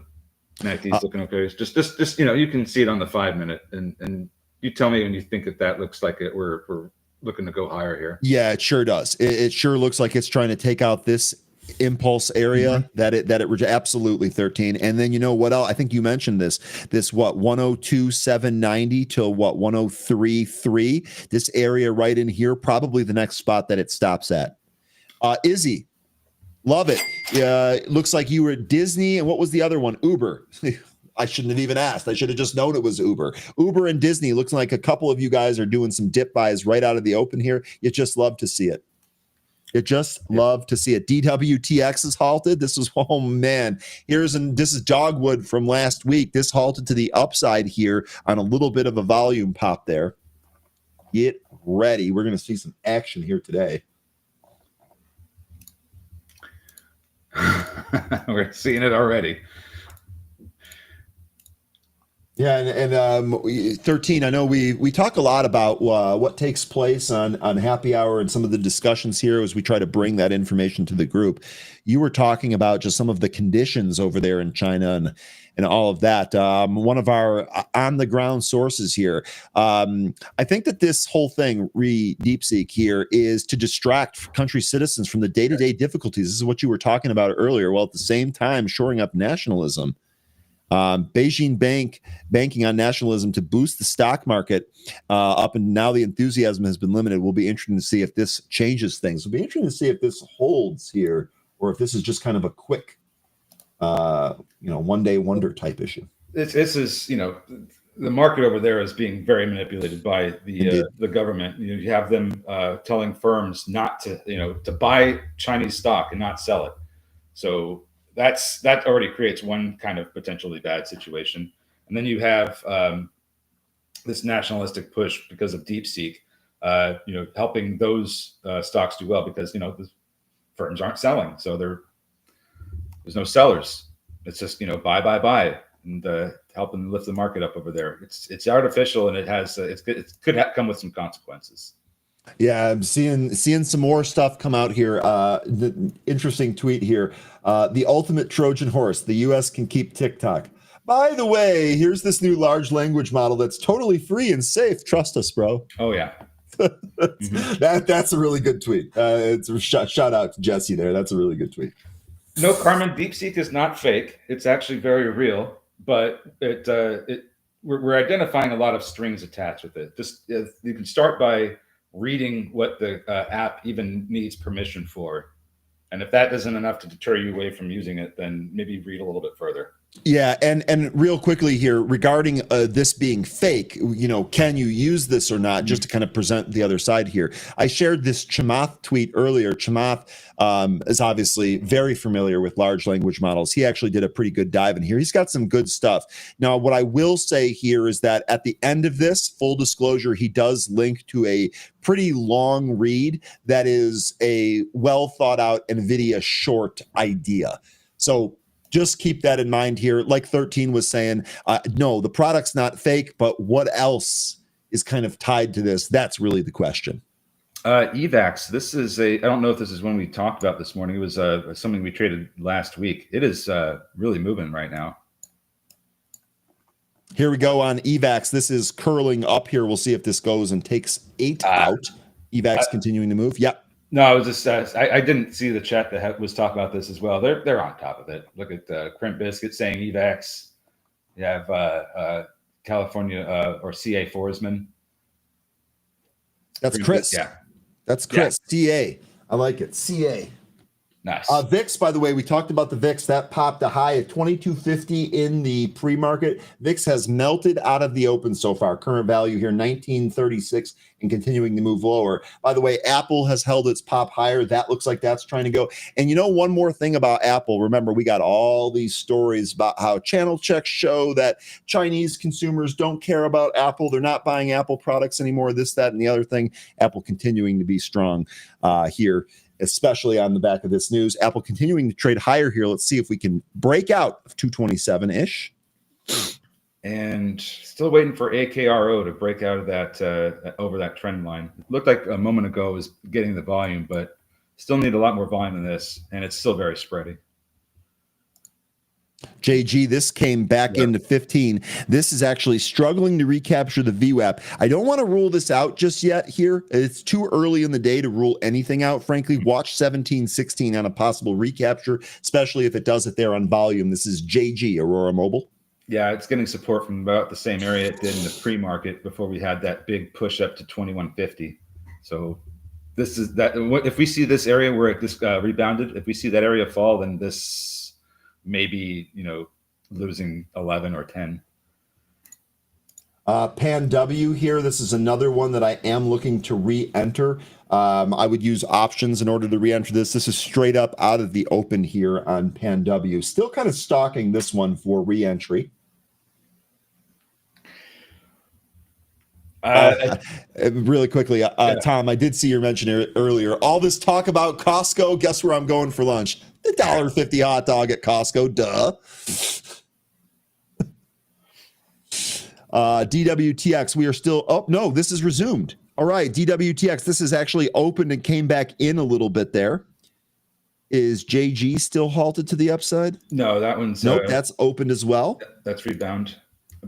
I'm just waiting for this move in AKRO. Really looks like it wants to take out that trend line. How was the McAllen's on Friday? Oh, as always, is wonderful. I mean, McAllen's. Yeah, I mean that's always got to be good. ETNB, by the way, we talked about this one earlier. Little bit of a dip off the recent push up here. Watch if this reclaims the VWAP. Might go higher here. Ticker ETNB. By the way, I'm seeing mixed option flow here on NVIDIA. I told you earlier, one of the things that would be important today is watch the option flow into some of these names like NVIDIA here. NVIDIA not really breaking down anymore, at least not yet. I have seen calls and puts getting bought here, so haven't made a read one way or another. A lot of the retail names are green. Not surprised to see that. Looks like Hollow still breaking down some more at a support level. If it loses this, I think we're going to see 180, 175, 180. A lot of these movers from this morning kind of rolling over here and going lower.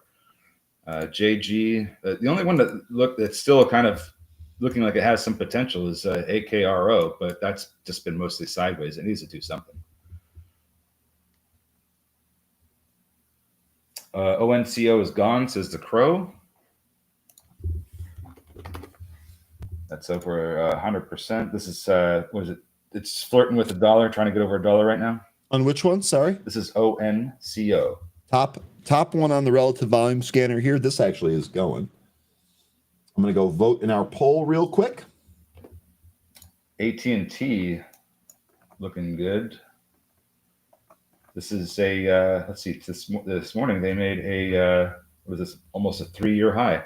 Yep. Here we go. AKRO, about freaking time. Through that trend line, here you go. Yep. Let's get some legs on this. Come on, Tadpole. You get it? I do. Bharat was asking OKLO thoughts. Look, those nuclear names out of favor now, given some of the DeepSeek news that we got here today. I like these. I'm still in the camp that we're a long way away from the actual story taking place with some of these nuclear names. So these are trading vehicles to me. I will say this move above the VWAP maybe you can get a nice bounce back. We've got a nice range carved out because of this sell-off. So maybe you do get a bounce play here. But again, just keep in mind on some of these longer time frames what we're actually looking at with some of these. We looked at OKLO earlier. Sorry, my thing just got reset here. We looked at OKLO earlier. Here's one of the things that we had talked about. We had this huge kind of trend line that we ripped above. Now we're coming back into it. I would just be careful on these names. For right now, I would kind of use them as short-term trades, but they're moving with all the DeepSeek news that we got here today. You go fix my chart here real quick. And I think we're getting that price action in Bitcoin I was mentioning earlier. So if you're playing Bitcoin or one of the companies that holds it, should be getting a good move here. Not already got it. TEM, real quickly, this was an AI name. This thing got smoked in the pre-market on the DeepSeek news. Remember, we got the Pelosi push on this name as she bought options for this. Tempest, ticker TEM, big green rip. This is right back. This is actually higher than where it closed here on Friday. So watch TEM here. This also a pretty decent bounce. So JG still getting support from that area I pointed out. It's where the 65 EMA is. Still doesn't look great, but it's holding up there for now. To me, it looks like with the volume, this may end up losing the 65 EMA as well. We're going to need to see some volume really come in to help lift it back up and over the VWAP. Forward ripping. I'll tell you what, a lot of the value names that were down that got hit here, those doing pretty good. Value, retail, we've covered a lot of them. EVAX coming back in, but rebounding. NVNI, one that some folks in the chat was mentioning, that one halted now to the upside. Looking to, let's see, we already moved over the pre-market highs. Now we're testing some of these after-hours highs from Friday. The high there being 489. So that could be where this heads out of the halt.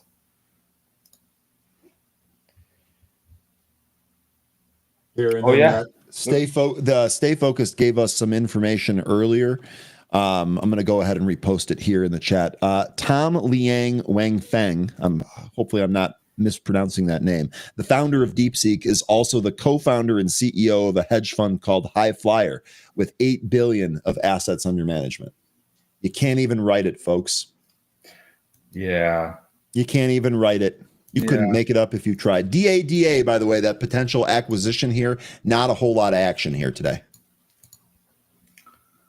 ETNB, we did cross above the VWAP here, ETNB.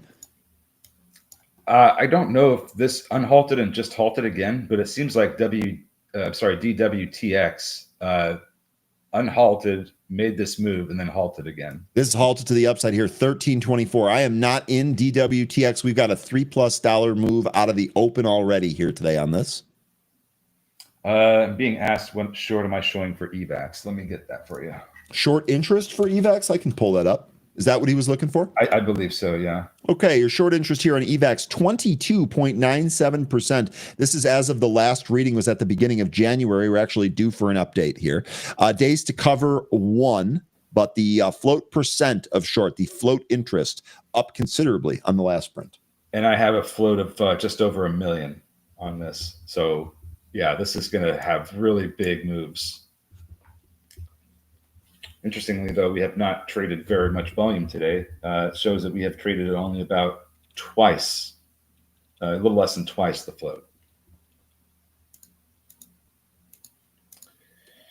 All right, time to, AKRO coming right back in. So that, glad I got out of that move over the trend line. Now it's losing VWAP. And here comes JG trying to push back up to VWAP, but not on the greatest volume. So kind of a lot of question marks for me if this is going to get back over VWAP or not. I got VWAP at 1708. We're approaching that right now here. Might actually have a scalp through this.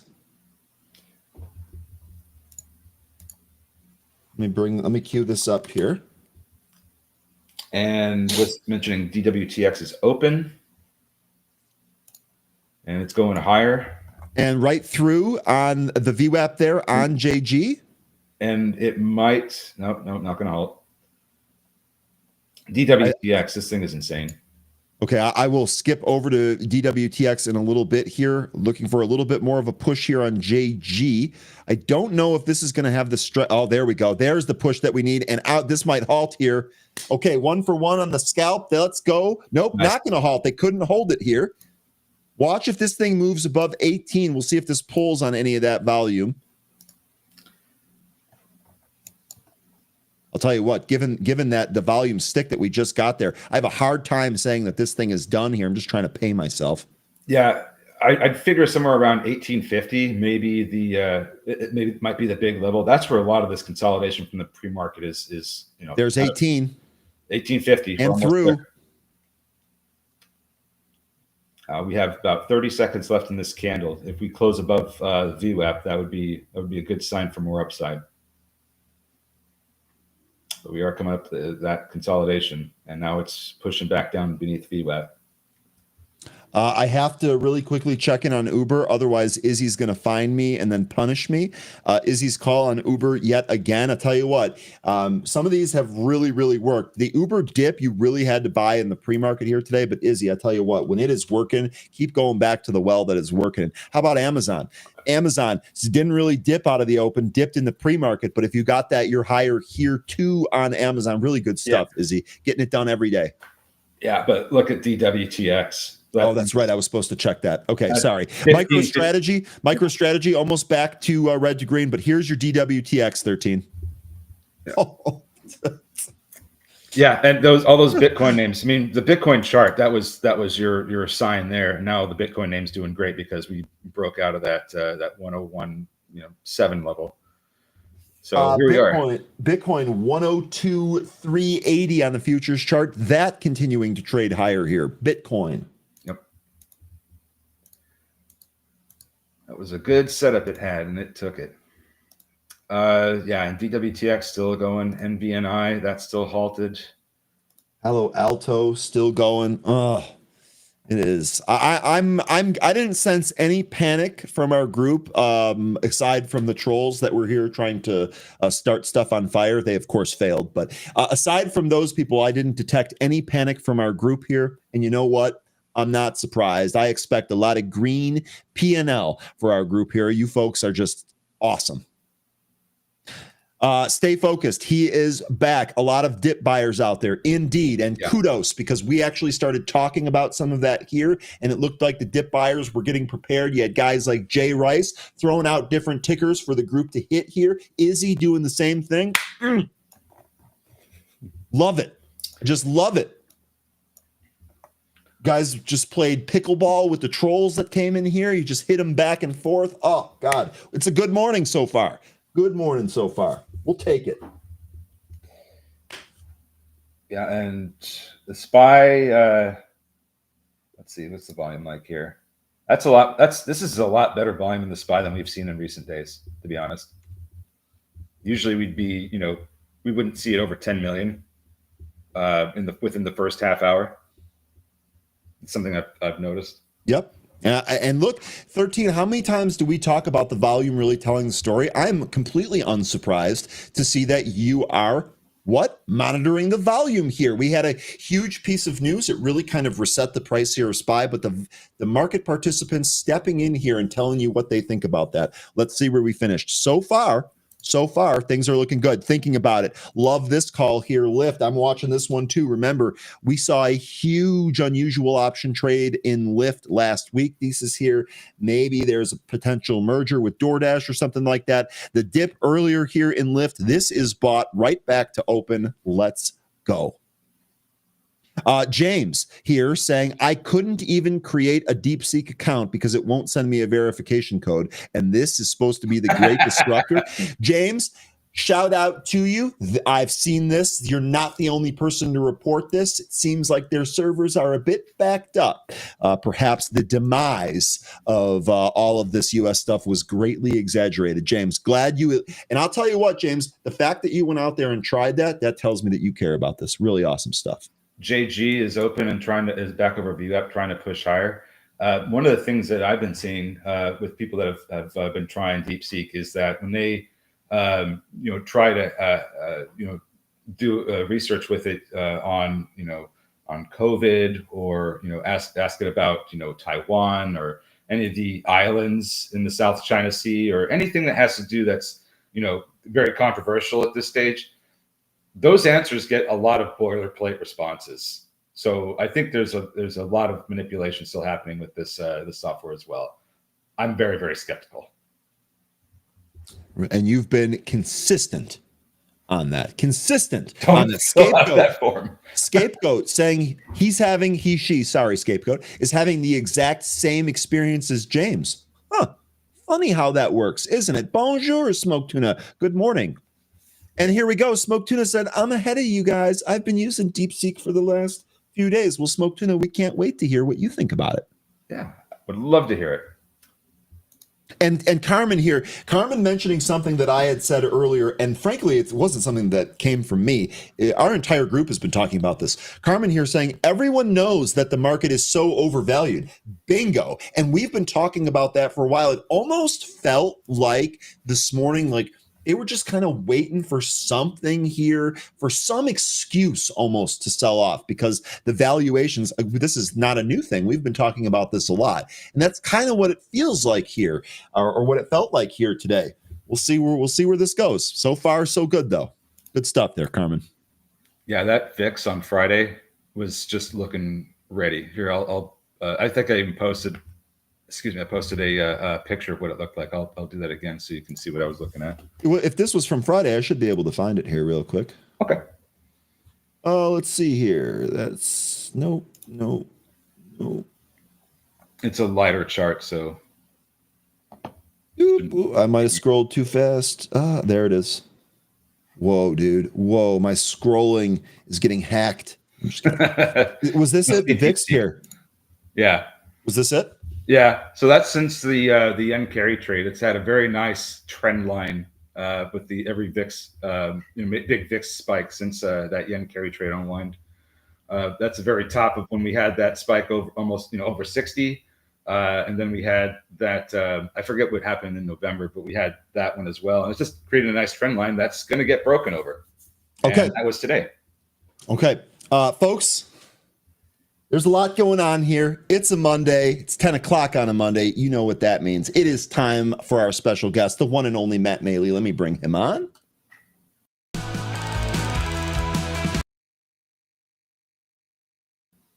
Matt, good morning and happy Monday. Hopefully you enjoyed your weekend. It's a good weekend. I must admit I was rooting for the Bills, but just because for a change of pace, but still, it should be a real good matchup in 2 weeks at the Super Bowl. I'm kind of thinking Barkley's thinks he made a good decision about going to the Eagles and not staying at the Giants. I kind of think you're totally right. I will say the Bills game yesterday, they looked strong enough to beat the Chiefs, just not strong enough to beat the Chiefs and the Zebras, as it turned out.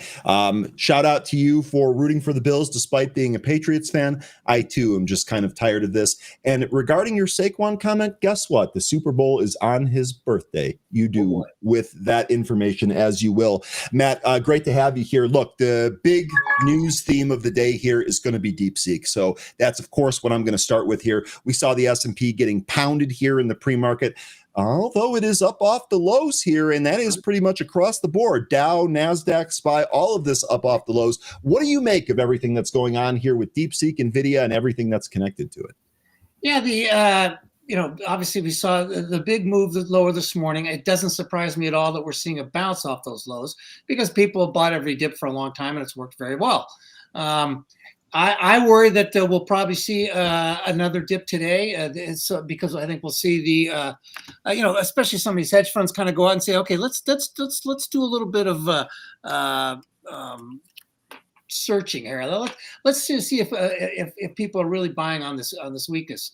And so I think they'll knock it back down. What it does to the overall market over the next couple of days is going to be very, very interesting because can this rally hold up a little bit? I think it's fine. But we got of course, these big Mag 7 companies reporting on Wednesday and then Thursday with Apple.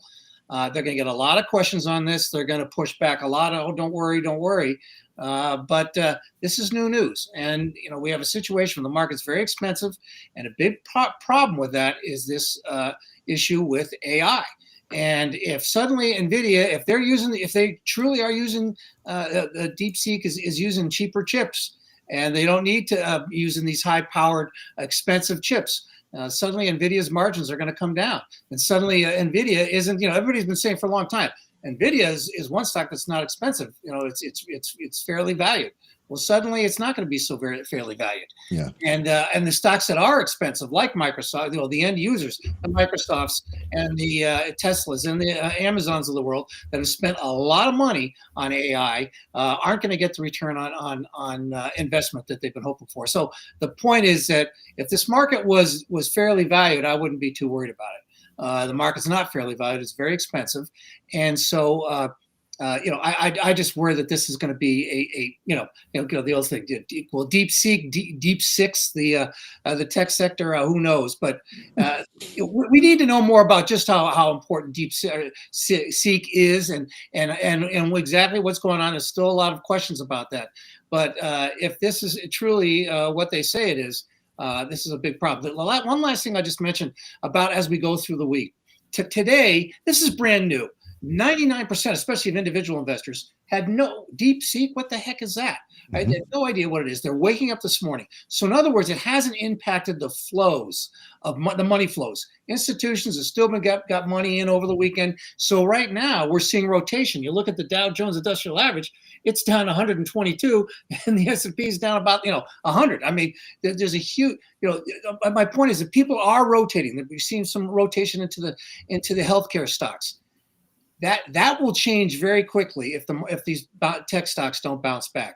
If the tech stocks stay down, people will start pulling money out of the market, and that's when the only rotation will be into cash, and that is not what you want to see. So I'm very wary of what this will be, because I do think that I do worry that this is will have a serious impact on the earnings outlook that people were assuming would broaden out this year, would pick up in a major way and broaden out. If DeepSeek is as good as they're claiming, that's not going to happen. Okay, so a lot of stuff there. Real quickly, NVIDIA, as this continues to move down, I am really curious to see if this can touch its 200-day moving average. We're only 4 points away. If we were able to get something like that, I'd be looking to maybe even take a trade there. You also mentioned Microsoft, which I thought was an excellent mention here. Of course, they have their earnings on Wednesday after hours. And to your point, you can imagine that there's going to be a plethora of questions on that call regarding DeepSeek and what that actually means. There was a note here from Bernstein this morning from Stacy Erasgun, who mentioned that maybe, they are saying that they did this on $5 million, but let's pump the brakes. Let's do a little bit deeper dive into all that. So really good stuff there. 13, did you have anything for Matt here? Oh, I was not really something I can ask in a question form, because it's just, there's so many things happening right now, and I have a lot more questions than I think he has time for. But as far as the rates go, the rate decision goes, is that still going to be more of the bigger data point to pay attention to this week? Because I think it is. Yeah, I mean, it's funny because if a week ago, people were saying, Fed's gonna take a pass. No big deal. This is going to be the one time in the first time in a long time that the Fed meeting really isn't going to mean all that much. They're going to come out and they're going to say, well, they're not going to cut rates, but they're going to say we'll be data dependent and we'll move on. Well, that suddenly isn't so much the case, because number one, look at what Trump did last week when he came out and said, I will insist on lower interest rates. Well, so what Powell's going to get asked on that, and he's going to be asked several times, I'm sure, and I'm sure he's going to push back on that. So if he sounds a little bit more hawkish, and you have suddenly, everybody starts thinking, oh yeah, we aren't going to have as many, they've been kind of waffling back and forth. People went, oh geez, we're definitely not going to have as many rate cuts. And people say, well, maybe we will. But if he presents a hawkish comment, so you'll have hawkish comments from the Fed. It's the same time the tech group's getting hit. That can be a powerful combination. I don't want to scare people. I don't want to say that this market's going to suddenly fall out of bed, but there's some potential out there for this decline to accelerate as we move through the week, and we need to be careful again, especially because the market is as expensive as it is. As scary as it might be, it would also be normal and healthy. Markets don't go to the sky. We know that. Yep. But there's some real reasons for this. Yeah, and to your, I don't know if you caught it right before you came on here, but we were discussing how the market was just kind of looking for an excuse maybe to sell off because, as you mentioned, it is overvalued here, and that might actually set up some opportune buys if we get to any of those levels. Matt, you've done a great job with us so far. Is there anything else that you're kind of looking at here this week? I know we've had kind of a big piece of news here this morning. Was there anything else on your radar that we should pay attention to? Well, just, we continue to do really well in our chat room here, where we made 500% on Micron last week. And this morning we made on these SQQQ calls, we made 400% on some of those. We still own most of them, although I did suggest that people might sell more than that. But either way, they did very, very well. So the chat room's working extremely well. The one thing I'll be looking at, though, is what are some of these stocks doing? Well, there is one stock that's down, is Apple Computer. It's called Apple Inc. now. I'm so old that I remember when it was called Apple Computer. But anyway, Apple is down. It's oversold. Will we get one more flush? Not out of the question, because they definitely have issues with China. But if you're looking for something to buy a weakness, like you said, NVIDIA, 200-day moving average, that might be a good level. But look at Apple as well. I think it might come after we get one more flush. My point is that even if the rest of the Mag 7 stocks get hit, we could get a sell the rumor, buy the news after they report on Thursday. Remember, they report Thursday. The other ones report on Wednesday. So that could be an interesting opportunity. Yeah, absolutely. And Apple, this did come in towards that 200, did not quite get there, but still in that area. 13, get in there. Yeah, real quick, Matt. It's kind of going back to rates. Could we see a similar situation back in December of 2019 with Trump and the Fed going at it? Yeah, Trump. Trump was different. I mean, his first week he was just throwing everything out there. And it's almost like he was making sure if anything goes wrong, I'll blame it on somebody else. I mean, I'll blame it on the Fed for not cutting interest rates. I'll blame it on other.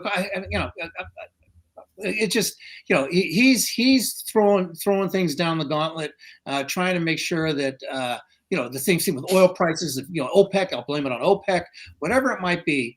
He kind of threw that out there. I thought that was a negative development. The fact that he felt the need to go out and say those things, because I think he's worried that interest rates aren't going to go down the way he said that he could. Interesting. And that oil prices aren't going to go down to the degree he would hope they would do. And he wanted to set the table so that he can blame others for that. So I don't want to send. There's a lot of reasons to be bullish on Donald Trump, but the starting point. I said on the stock market during a Donald Trump second term, but we know the starting point is very, very important, and the starting point is very high and very expensive. He needs a flush. He needs something to knock the market down. And again, not that he would cause it, but he'll be much better off. The stock market sees a deep correction at some point this year. That would set him up for a better starting point. And then he could claim victory later on, saying that it was the Biden policies that caused the problems in the first year, and then my policies took things better. But I didn't see his comments from last week being a sign of strength, and it's only going to cause bigger loggerheads. And I do not believe for 1 second that the Fed will lose any of its independence. I really don't. Okay, really good stuff there from Matt, folks. We're lucky to have him. Matt, you've done an excellent job with your chat room. As he mentioned, if you're looking to trade along with Matt, reach out to our team. We'll get you hooked up with that. Matt, thanks so much. Have a good rest of your week. I know we got a busy one on our hands here today with all these earnings in the Fed. We'll catch up with you next week, all right? Sounds great. Thanks, guys. All right, take care. That is Matt Maley. Joins us every Monday. Really, really good stuff from him. All right, we'll see where we end up going here, and we'll see what types of trading action we get here today. All right. Yeah. Fairchild has a comment that I like, because this is the thing that I was feeling when I saw we had the yen carry trade unwind. I think this market is absolutely jittery. This just scared to high hell, but they're brave at the same time. They're brave to be putting all this money into dip buying, into overinflating these chip stocks, but the market's looking for just a really good reason to just get out and take the gains, And I feel like Fairchild is kind of alluding to that as well. It's a total freak out. And I think we're going to see a lot more of these until we get a meaningful correction. Once we get that correction, we'll probably see a lot less jitteriness. I think you're spot on there, and we've been kind of talking about that here this morning. Sure does feel like the market is looking for a reason to sell off and maybe reset some of those valuations. Really quickly here, Jay saying, notice some of the software names are a lot stronger than the hardware names in the back of this news. Software does better when rates are lower. Yeah. Some examples here: CRM, Snow, MDB, etc. That's good stuff there, Jay. Also, you guys were mentioning NVNI while we were talking to Matt there. This has been halted 3 times here today. This thing a huge move. We're actually now above Friday's intraday high, so giddy up. NVNI might get rolling here. Looks like this is going to go for 7, or at least try to. Let's see, what else did I miss here real quick? Jonathan mentioned earlier, I can't use DeepSeek for my business. I don't know the risk yet in regard to security. That's a real issue there, Jonathan. Appreciate you sharing that. ETNB, this is a mover from the list, pushing up to those regular session highs. Volume needs to be better, but it's moving. MLGO also trying to turn around. I'll just say it because it looks like it's trying to hollow.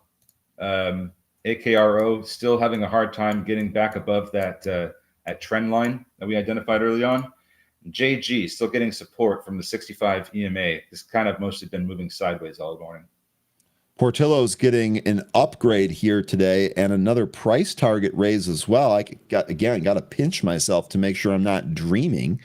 Aura Alpha continues to spam why not 8. What are you asking that in regards to?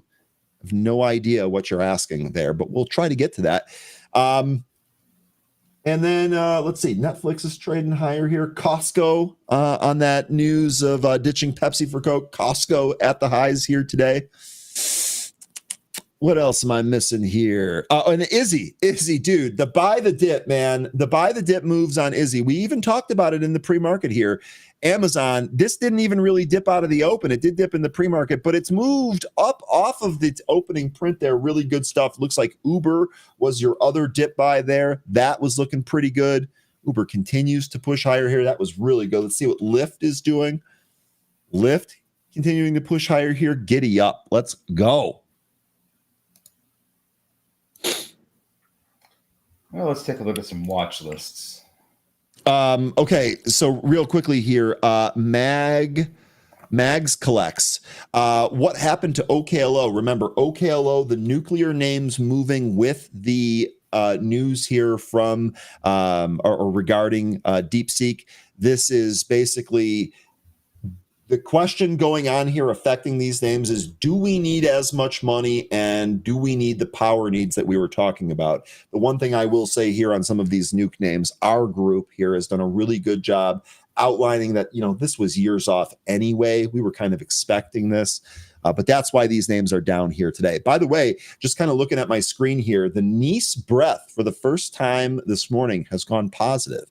So the S&P 500, Dow, Qs, and Russell, all negative breath, but the Nice has turned positive, and they were all negative here early today. We'll see if any other indexes turn positive here as well. Hollow, look at this move, almost completely round trip that move, HOLO. And I did notice that JG now is bouncing and right back at the VWAP, so maybe another move here from 17 if we can get through that VWAP. Yeah, JG, I don't like the way this chart's looking. It looks a little bearish. I'm going to need to see. Hold on a second. Let me give you some better levels here. But it looks like it's going to roll over unless we start taking out some previous levels here. What in the world is happening here? Come on, chart. No, you good? Yeah, I'll just use my broker's chart. Fairchild here saying the Melvin list is more green than red today. Stop me if you've heard that before. Yeah. Stop me if you've heard that before.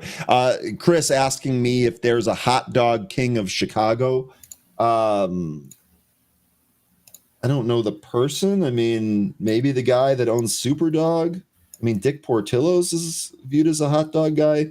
I know the Chicago hot dog, of course, doesn't have ketchup on it. Yeah, JG looks. I'm really concerned about this one. I wouldn't jump into this. It needs to get back above VWAP, and it is still having a time. I feel like if it cannot get above VWAP in the next 5-10 minutes, this thing's going to lose the 65 EMA. Okay. All right. Okay, you were asking really quickly about Micron. I guess I'm struggling with the Micron chart here. Not really sure why. Oh, were you saying you were having an issue with the chart as well? Yeah. Mm-hmm. Let me see it. Let me refresh here and see if I can figure out what's going on here real quick. Let me just try refreshing this real fast here. Refresh solved it. Okay. Let's take a look at Micron.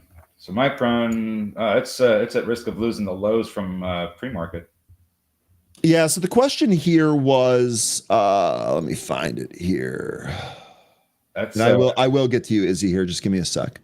It's about the gap fill as well. Why can't I find it? While you're looking at that, Micron. Here we go. Oh, go ahead. Why did Micron drop? Doesn't DeepThink use the same amount of RAM as any other large language model? So yeah, but really anything connected to this sector got hit. And the larger thought here is, well, maybe not as many resources are necessary in order to achieve the results that we're thinking. So anything connected to that, even if it's RAM, likely to get hit. The interesting thing here about Micron, this is actually rolled over to the pre-market lows. So this is actually different than some of the other names that were stronger and bouncing. NVIDIA actually rolling back to the pre-market lows here as well. Notably, Apple holding up. AMD in the process of rolling over to those pre-market lows here. Micron, so there's a couple of gaps that could be filled here. There's one that fills down at 91, and then one just beneath that at 87.50. If you're looking at a daily chart, you can see the gap from September that we're kind of filling here, but it also has support at 91 from those wicks in December.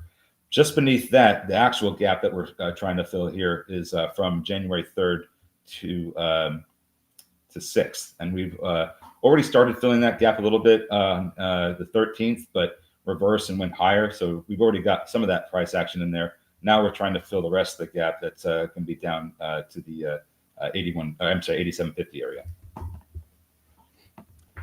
RP Trade saying Wiener Circle is where you find Chicago's hot dog king. Best to go there around 2 a.m. LOL. Nothing really good happens past midnight, it turns out. So be careful with that, RP Trades, but there you go. JG backed off. Yibo here. I know a couple of you are on this one. Yibo, this is absolutely ripping here. Planet Image shares are trading higher after the company reported year-over-year increase in H1 sales results. This thing's been halted a few times, I think. Yes, 3 halts on Yibo. It looks like it might be halting again here. And that could, keep an eye on Planet Labs, because that's really sounds a lot like what they may end up doing with this company. Planet Image, the first thing I think of is Planet Labs, PL. That was actually, when I was reading it, that was the first thing that I thought of. Interesting here, by the way, IBM down only 1.5%. So this is going to be one of your legacy tech names, not nearly as affected as one of the newer tech names here, like NVIDIA, which is now approaching the lows.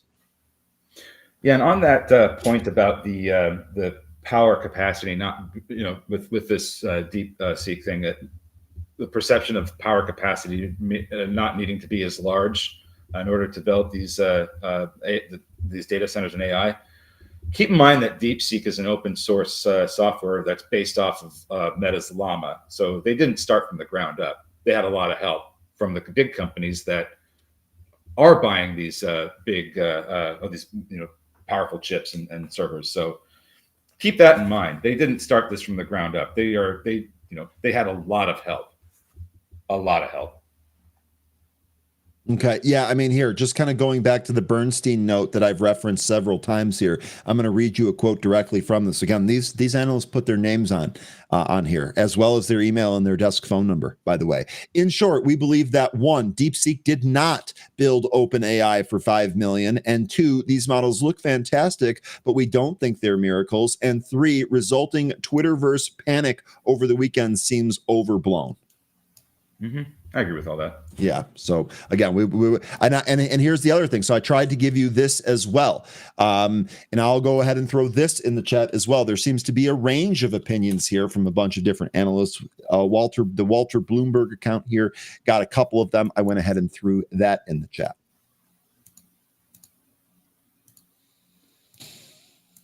Okay, how's DWTX doing? All right, this actually, maybe this takes out the double top here, 15.5. Did you guys look at SoFi yet? Yes, we did. And so we looked at this earlier here. By the way, so SoFi, a couple of things going on here. The official kamikaze Great who's yep mention with DWTX. That just made a new high. Okay. Sorry, I took it off the screen. Really quickly, just to get this question answered here. Yes, we discussed SoFi. They reported earnings here today. Now, they beat on the top and the bottom line, but it looks like the guide was at the lower end of the range here, which is maybe what did that. And then the other thing here is that, remember, SoFi is run by a lot of the guys that are plugged into the AI tech world. So if they're selling here today or if they're hurting, these people are likely to be impacted as well. That might be why you're seeing SoFi hold lower here. Yeah, that DWTX mention that was just perfect timing. It's ripping again. Here it is. Let me bring that on screen here. We did punch through those highs, 15.50. We're a full dollar through that. I didn't trade this move, but that's all right. Nice move here. Shit, I did. Sorry. Nice job. No, you're good. Hey, look, we'll give you a register ring for that. That's what we want. 16.50 now. Don't think it's done. Let's see where this goes. Let's look for some dumb levels, shall we? We like those dumb levels. Oh, gosh, I don't think it's going up to that dumb level. Give it anyway. What the hell? You never know. 63.21. Nah, I don't know. Steven saying, I listened to 2 hours of Tech Nerds explain basically how DeepSeek is the Temu version of AI. So that's actually pretty funny. Would anyone be surprised if that's the case? Nope. No. I wouldn't. Nope. The Temu version, that's great. Yeah, I was going to say that's a really good mention there, Steven. That's actually funny. Okay, well, DWTX, it was a dumb level I had, but let's see what it does. It's in the 17 handle now. What is the dumb level at? Well, I think what we're actually getting here is a break of a trend. And if you go to let's just look at a 5-minute chart and you just kind of back it out so you can see Friday's and Thursday's price action. You probably see the trend there. There it is. So we're breaking a trend. Could go up to maybe 1950.20 before it kind of comes down and back tests that trend line. So we'll see if that's what we end up getting here. It has to close above the trend line first. It's already coming back in. And as producer is mentioning here, don't forget to vote in that poll. You see, Meta went positive. Meta went green. Wow. Is Nvidia bottoming here? Let's see. Nvidia was rolling back over. Maybe we double bottomed right here. That's one in the regular session and in the pre-market session. Here's that Meta chart. Looks like that did go green briefly. Look at the move back here on Meta, man. 30-something point move. Wow. Yeah, that's who's the Llama software that they based the DeepSeek on is from Meta. So Meta, it should be going up. Rocket from Guardians, will Temu be allowed to advertise? Sorry, it's moving. Will Temu be allowed to advertise at the Super Bowl like they did last year? Well, sure. It's they pay for an advertising slot, and whoever's running the ads, fine with it. Yeah, I don't think they need government approval for that. I don't think money talks. That's really all I got to say about that. It's really up to, I don't think it's up to the U.S. government. I think it's up to the companies. And I'm sure that they'll be happy to take that money and smear their worthless e-commerce platform all over Super Bowl TV. Real quickly here, JG, this rolling over now. We actually were rejected at the VWAP. This down at the lows, halted down here. You guys mentioning Yibo, which continues to go here. Jonathan, just a master. Jonathan, you've earned yourself a 1-up and a register ring for the Yibo trade here today. Daniel's thanking you for it. That's what we want to see here. Amazon continuing to trade up, Apple up, Bitcoin curling up, Netflix up. So a lot of the demise of the U.S. was greatly overstated this morning. Pan W, by the way, Pan W up. Yeah, it must be that the jig is up. I'm just saying. I'm with you there. And actually, I'm stepping away for one sec. BRB. No problem. Yeah, he went to go laugh about that one privately. Anyway, what else are we looking at here, folks? Seems like SES is really getting a lot of attention here. Looking like 130 could be the next. SES exactly ripping. That could be the next big mover here. We're trying to get to 135. That was the high in the pre-market. We're not too far away, less than 10 cents away from that level. So just watch the volume on this. If you start to see it expand over 130, then we're going to be pushing over that 135 pre-market high that we made. How high does this go? I don't know. I've got several levels up here, including 140, 160. Do I have anything higher than that? Not really, but there's another area that jumps off to me. It's kind of around the 170s. So not too much in terms of upside from here, less than $1. But this is a very, this doesn't have a whole lot of price action here. I mean, it's coming off the bottom of 20 cents, and we're up just $1 now. So which one? This is SES.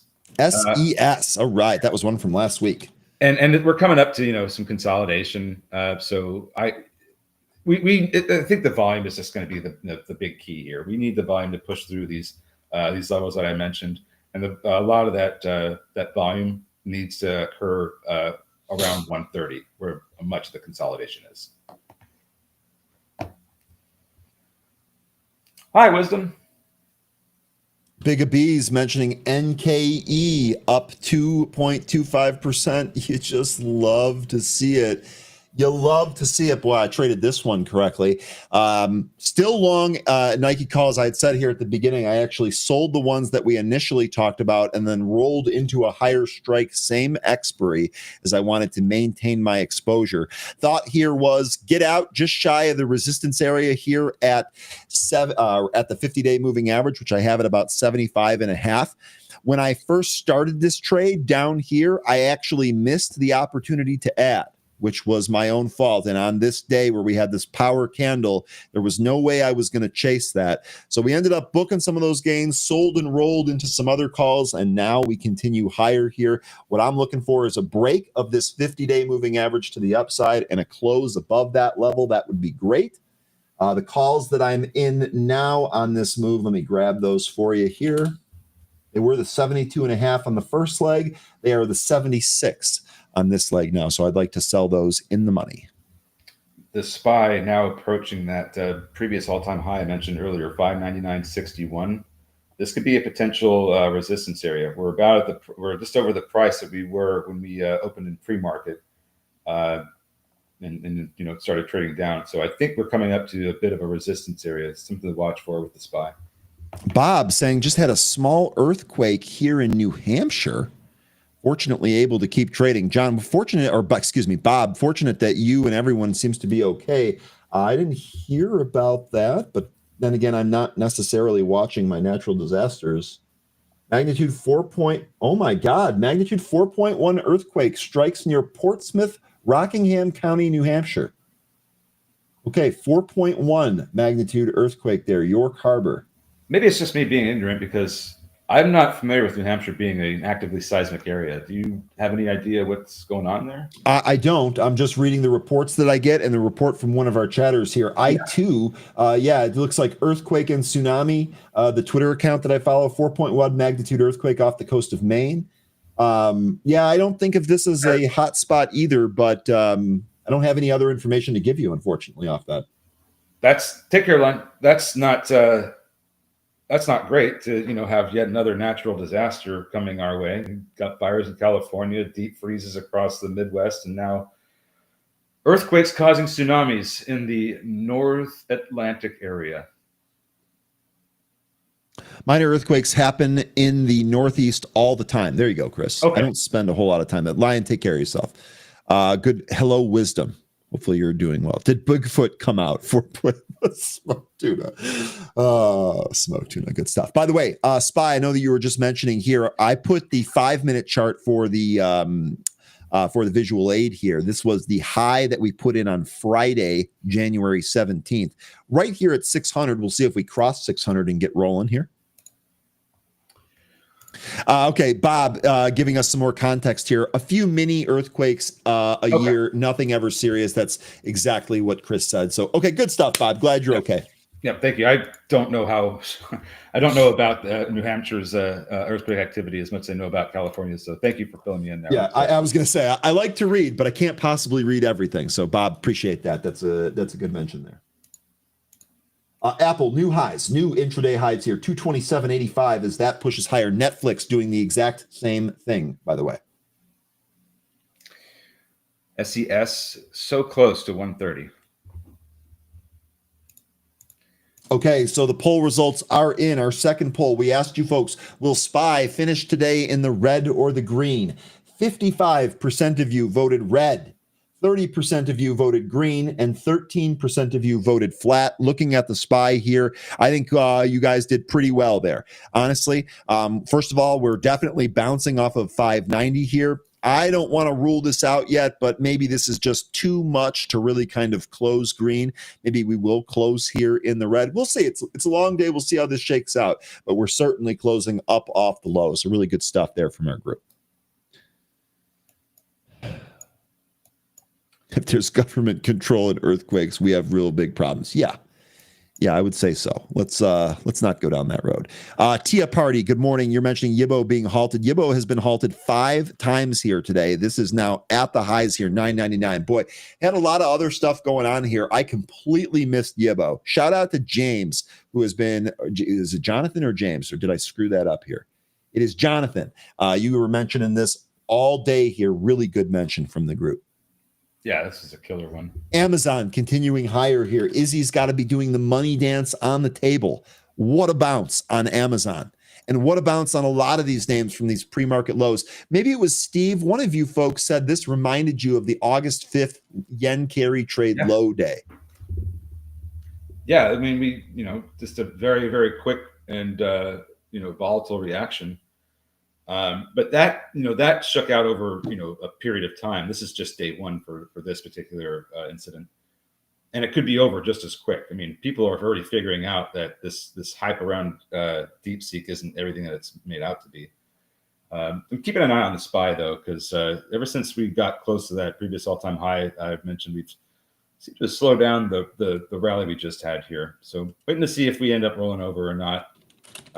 Came within, how many cents? Came within, 4 cents of that previous all-time high. So we'll see if we hold up here or not. Looks like we're starting to go lower. Seems like somewhere around 598.75 might be the support area where the price needs to hold up in order for it to go higher. Robert said, I've been told that Satan and the U.S. government control the weather. I no longer talk to that person. I'm sorry. I'm sorry for laughing, but that's pretty funny. What did they say about Jewish space lasers? Okay, let's not even get into yeah, that. You're right. Let's not even get into that. Good Lord. Appreciate the comment here. ETNB, this is also one that we talked about. This kind of disappointing. It's had multiple attempts to try and go higher here, really kind of holding at the VWAP. Good morning, Amanda. Great day to catch some of our cash out some of our credit spreads. There you go. There you go. And Amanda, you're connected to the tech world. I'd be curious if you have an opinion yet on DeepSeek. I hope we get a lot of opinions on that in happy hour today. I'm actually really looking forward to that as well. I am looking forward to the discussion on what this means. And I'll tell you what, some of our happy hour crew seems like they've already been doing work on it. So really, really, really excited to see that. or to have that discussion. And oh my God, Yibo, boy, I took this stock off the screen for once. This thing has just done nothing but trade higher. This 5-minute chart is all green candles, all green volume bars. We just stopped there at 10. We punched $1.20 through this to the highs. Oh my gosh.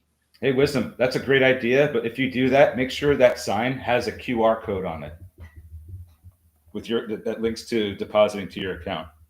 That works. People just scan it and do it anyway. I don't know why, but they do. NBIS calls, by the way, getting bought into this. NBIS, remember, this is one of those AI names. This has been a pretty good high flyers, down 28% here today. We are starting to see some call flow. I said at the beginning of this, earlier today, rewind the tape if you have to, go all the way back to the beginning. We really do want to watch option flow here today. That'll be an all-day thing. So far, we've seen a lot of good flow into a lot of these names. And we actually have seen call and put flow into some of the big AI names like NVIDIA, AMD here. I'm seeing more puts come in. Rigetti, how are those quantum high flyers doing? Sorry, 13. HWH getting mentioned by the Crow. This is pushing up into the pre-market highs, 61 cents. That's the pre-market high. I know it's a penny stock, but just worth a mention since it's really got some movement going on right now. If we break over that pre-market high, this could potentially go much further into the ones. Hey, Live Squawk on Twitter. DeepSeek restricts registration to China mobile phone numbers. I'm just giving you the news, folks. I'll go ahead and tweet that out, or I'll give you the link to that tweet so you don't think I'm lying. Here you go. So, help me out here and make sure I understand that headline correctly. What you're saying is DeepSeek, the company that, with this app, you're not able to sign up if you use a Chinese phone number? No. DeepSeek, currently only registration with a mainland China mobile phone number is supported. So this big new AI model that's going to replace everything and show everyone who's boss, only China mainland numbers can use it. How is everybody able to use it over here? Well, it looks like they just restricted it. Remember, we had several folks in here mentioning that they couldn't sign up here today. By the way, while we're having this discussion, Yibo keeps going, folks, I'm going to leave this on the screen so that, because I keep taking it off, and every time I do that, it ends up being the wrong move. Here's what's going on. All right, let's see where some levels are for Jesus. Yeah, it's kind of a new issue. So we broke a trend line already. You can already see the trend clear as day on the daily chart in Yibo. If you brought it up there, I'm sure you could easily figure it out. We've already broken through the trend line, so it's now support. Here it is. Here it is. Okay, so guys, the DeepSeek news that I'm giving you is fresh. That literally is just coming. There are plenty of people in here. Or Alpha, you were asking how Mitch was on it. There were a number of Andrew Ross Sorkin said he played with this all weekend. Smoked Tuna said that he has been playing with this for days. So the restriction to new registrations is obviously post this news. Like Matt Maley just said on here, not a lot of people knew about DeepSeek. And then all of a sudden today we have all that news. That's why these things are being restricted. Now, why is, you think you'd want people to sign up and start using it. So why are they restricting it? Is it because they don't want people figuring out, all the downsides or what's bad about it and contradicting what all the everybody else is saying about how great it is? It's very manipulated. Yep. Jay mentioning that the rotation from hardware to software is still going on here. Gave you those names as well. Been mentioning that since the open here. SPY flirting with that previous all-time high of 599.61. Just was trading right at and slightly over it a moment ago.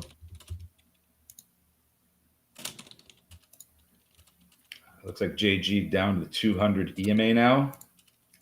Same with BCIG. TVGN beneath it. ETNB still, I mean, this has just been nothing but sideways all morning with ETNB. MLGO down to the 200. Hollow, same thing. AKRO still figuring out what it's going to do with this trend line. DWTX still trying to push higher. 1777 is the all-time. I'm sorry, it's the high this morning. Twilio, by the way, Jay mentioned earlier that Twilio would be a good dip buy candidate. I believe Jay mentioned that right here around 135. This is now 5 points higher than that. That's another thing. Great pointing out. Oh man, Amanda. People are morons about putting private info in open AI models. We told you about that early today. Stay Focused came on here before his coffee was even finished to give you that warning. So maybe they got enough of the information they were looking for, enough of the data they wanted. Now they're just restricting it. Skeptical. And this actually, sorry I missed this earlier. I had asked directly. Amanda gave me a direct answer, and then I ignored it like a jerk. I'm not sure how I feel about DeepSeek yet. It's open source, so while someday it could do a better job than ChatGPT, it isn't there yet. By the way, Robert was testing this in real time earlier in our show and telling you exactly that an hour ago. That shouldn't be news either. And every user that uses ChatGPT is training that model to be better than NLP. Good stuff there from our group. Absolutely love it. Yeah, I tell you what, you guys are making me proud here today. Making me proud.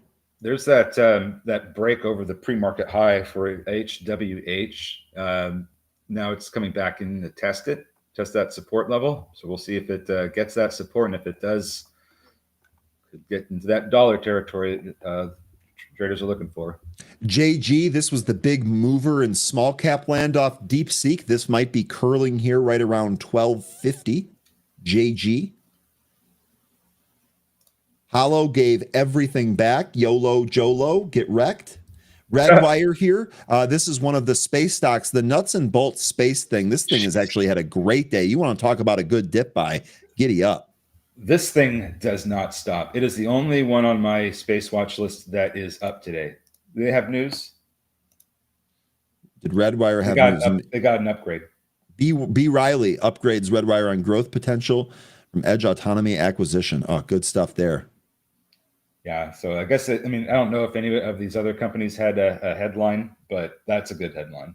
And of course, I took Yibo off the screen. So what did it do? You guessed it. It traded up 2 more points here. Looks like it just took 16. Jonathan says, okay, he's out. Jonathan, you must have had a day here today.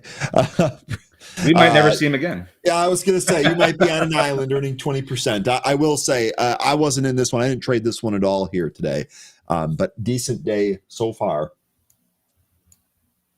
Yeah, the swing account. When I woke up this morning, I was red in the swing account, and it is bigly green at the moment. Bigly. So again, shout out to our entire group here who is telling you, look, folks, don't panic. All right. The one thing that we definitely can tell you or recommend, don't panic. Don't have these knee-jerk reactions, right? Know what you own, know why you own it, and go from there. Yeah, JG was looking like it had a head and shoulders, and yeah, it's resolving.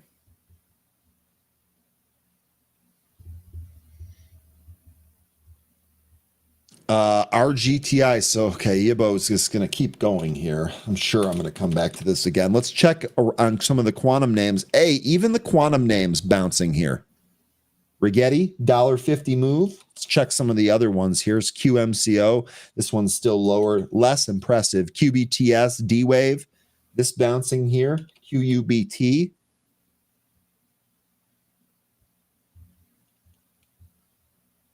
Quantum computing. This bouncing nicely as well. Oh. VSIG gave everything back. Shout out. And here we go. I mean, look at the SPY now. This is turning around. That 599.61 level It looks like that was it for the time being. Okay, so we struggled to get through 600 on the first move here. That's notable. Mm-hmm. I love the energy here. Carmen, is deep seek looking more like deep fake? This is so fun. Look, it's things like this that really kind of set up the entire day, right? Like it almost doesn't even matter what the end result is. Look at the opportunities that were given to us here today by this piece of news. I'm proud of you folks for finding different ways to capitalize on that. By the way, let's take a look at IWM. I'd be curious to know how small caps. Yeah, that's what I thought. IWM went positive here. So we talked a little bit about rotation. We'll see if anyone continues to rotate out of big tech here, but I like IWM for a potential winner there, especially if rates come down like Trump, quote, demanded, end quote. Be careful with that 50-day SMA. I mean, I think that's the big level we need to recapture here. Are you talking about the IWM here? Mm-hmm. Yep. Let me get that on that bigger chart here for you. Here you go. Well said. Yeah, that we need to see a move over the 50-day SMA soon, because when we've seen plenty of times where any level, whether it's a SMA, EMA, or just a price level, the more stock price hammers that particular level, whether it be to the upside or downside, the more likely it will break through that level. Now, if we start getting rejected and that goes on for a period of time, then that rejection may take it the other direction. So and I know that's obvious, but it's all about the amount of time spent going after those levels and how that looks with that trading. Right now, the IWM is not looking great. You could make an argument that this is like a bull flag, but I would think that if we are going to get that, we're going to probably test some previous levels before we go higher and try to break that 50-day SMA. Because right now, that rejection of the 50-day SMA over the past 2 trading days, today and Friday, is looking like that rejection is being more robust than not. I think that there could be a test of 225 that could send it up through the 50-day SMA after that test. That would be at this stage, that would be my expectation or guess. So 100-day test and hold then sets the springboard for the 50-day move above. Okay, that you could sell that to me. I could see that. But again, we have the FOMC meeting coming up, so what that decision may already be priced in. But if it's not what's priced in, then you're going to get the opposite movement. Yibo finally coming in, by the way. Yeah, and real quickly, just to kind of recap that, here is your Yibo chart. This is halted. Mm-hmm. Yes, halted to the downside, 1246. Grats on the way up there for anyone cashed off that. Just again, to remind you folks, Wednesday is going to be your FOMC. Thursday is your initial jobless claims, and Friday is your core PCE. Mm-hmm. Those are your economic events. And then, as we discussed earlier, slew of big earnings here. Wednesday being the big day with Tesla, Microsoft, and I think let me actually here. I've got a graphic for you. We don't have to go off my goldfish memory. We can actually just go off the graphic right here. Tesla, Meta, Microsoft, all Wednesday. IBM too. By the way, legacy tech here today holding up a lot better than some of the newer tech. So also ASML on Wednesday morning. Wednesday is going to be a huge day here. And that's interesting too, because Tuesday after hours, we're going to have things like Starbucks. Starbucks might actually talk about how China's doing, since they have some business there in China. That might be interesting. And then on Thursday morning, Cat UPS. And then, of course, Thursday night, Big Mama, Apple, and then Intel as well. I thought Starbucks had said they were looking to sell some of their businesses in China, or some of their business in China, because they didn't want to compete with some of the some of the newer stores springing up around there. I think there was like a move to go more towards national companies, national brands. I might be completely wrong about that, but that's what I thought was going on with Starbucks when their last earnings. They announced that they were trying to look to exit that area. We should get more information on that from this call. And I love what Matt said earlier, too. I love what Matt said about you're certainly going to get calls from the analyst on this whole DeepSeek thing when Microsoft reports earnings on Wednesday night. That's something to listen to. That was a really good mention by Matt earlier. And we should also hear from Meta as well. I mean, Meta's the one that helped well, that provided the llama. What is it? The help me out here. What's the word I'm looking for? It's their The llama model, model that DeepSeek is based off of. So Yeah. I'd like to hear from them what they have to say about DeepSeek, and yeah, exactly. So let's look at this dip buy. Look at the dip buy here on Meta. Oh man. That was probably the best opportunity right there. Yeah, I think so. I mean, Izzy, shout out. I know you killed it with Amazon and Uber, but man, oh man, Meta, this was a huge move off those 610 lows. This actually printed below 610, 605. Just 52-point peak to trough move so far. Just huge. All right. AKRO, you finally doing something besides have a little volume and ride this trend line down? Oh wow, HWH, there we go. There's the move, or the part of it.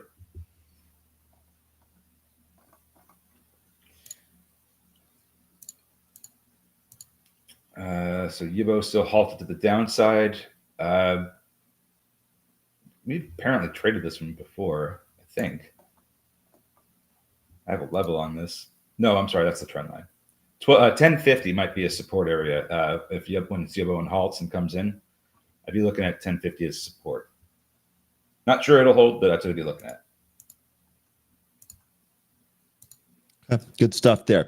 Cyril mentioning that Nike is up. I was actually just looking at that. Nike is having a day again here. So I've been sharing to you the trading plan here on Nike. I shared with you how I kind of flubbed it early on when it really flashed a sign for an ad that I just didn't take. Now, since then, I'm in the second leg of this trade. Everything from the first leg is booked. Second leg looking good. I'm actually looking to take some gains here. So remember, those calls that I rolled into were the February 76 calls. I'm on the offer, selling partial there at $2. Current ask is 185. So we'll see if we get up there on Nike. This chart's been vertical since we opened this morning. Uber having a nice day. Big test coming up at $70. Right beneath 70 is the 200-day SMA at 69.94. Looks like we're pretty close to getting a silver cross here. That's the 20-day SMA moving up through the 50-day SMA. That usually almost always precludes a golden cross. Need to see more volume in this, though. And once we do get that move over the 200-day SMA, that'd probably be a good time to maybe take some gains, because we'll be pretty extended on the RSI. It's a couple of things. Oh, we also have earnings coming up in 9 days. So looking like we're seeing a run into earnings. I don't think I'd want to be holding into earnings, though. Typically, when you see run into earnings, they usually sell. But this is coming off a bottom, so not sure. What do you think, Ryan? Sorry, I was handling something here on the side. Which stock were you asking about? The one you have on the screen there. Oh, Uber? Mm-hmm. They have earnings in 9 days. It looks like it's, it found a base in December. And since the year started, it's kind of been on an upward move into earnings. So just thinking with the upward movement into earnings, that they could end up see some selling. Just, a thought because of that, you got the move over the 200-day SMA coming up. You have the RSI approaching overbought, and with 9 days until earnings, you might running into earnings, you might see those things get too extended and lead into selling after the earnings print. That's just my thought right now. I was just asking what you thought. Yeah, I'll say this. I mean, I think, first of all, Uber in a clear uptrend here. I actually think that this might be a decent print here. I know this is over a week away, so we'll see where we end up going here, but I could totally see this beating the estimate here. Now, will it continue to trade higher? Your guess is as good as mine. I think I like this higher. I think an 80 test here post earnings wouldn't be out of the question, honestly.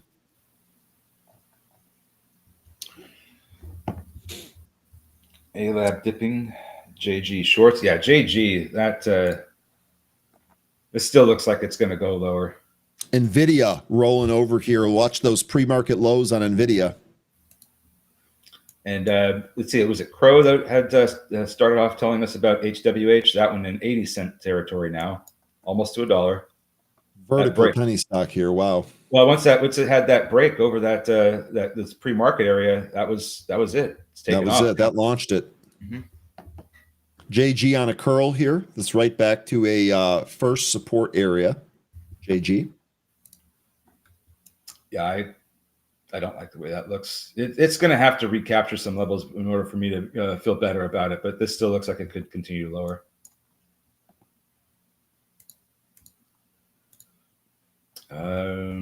We got 2 minutes here till I send you over to Trader Bacon. I tell you what, I feel like we blinked and the show was over here today.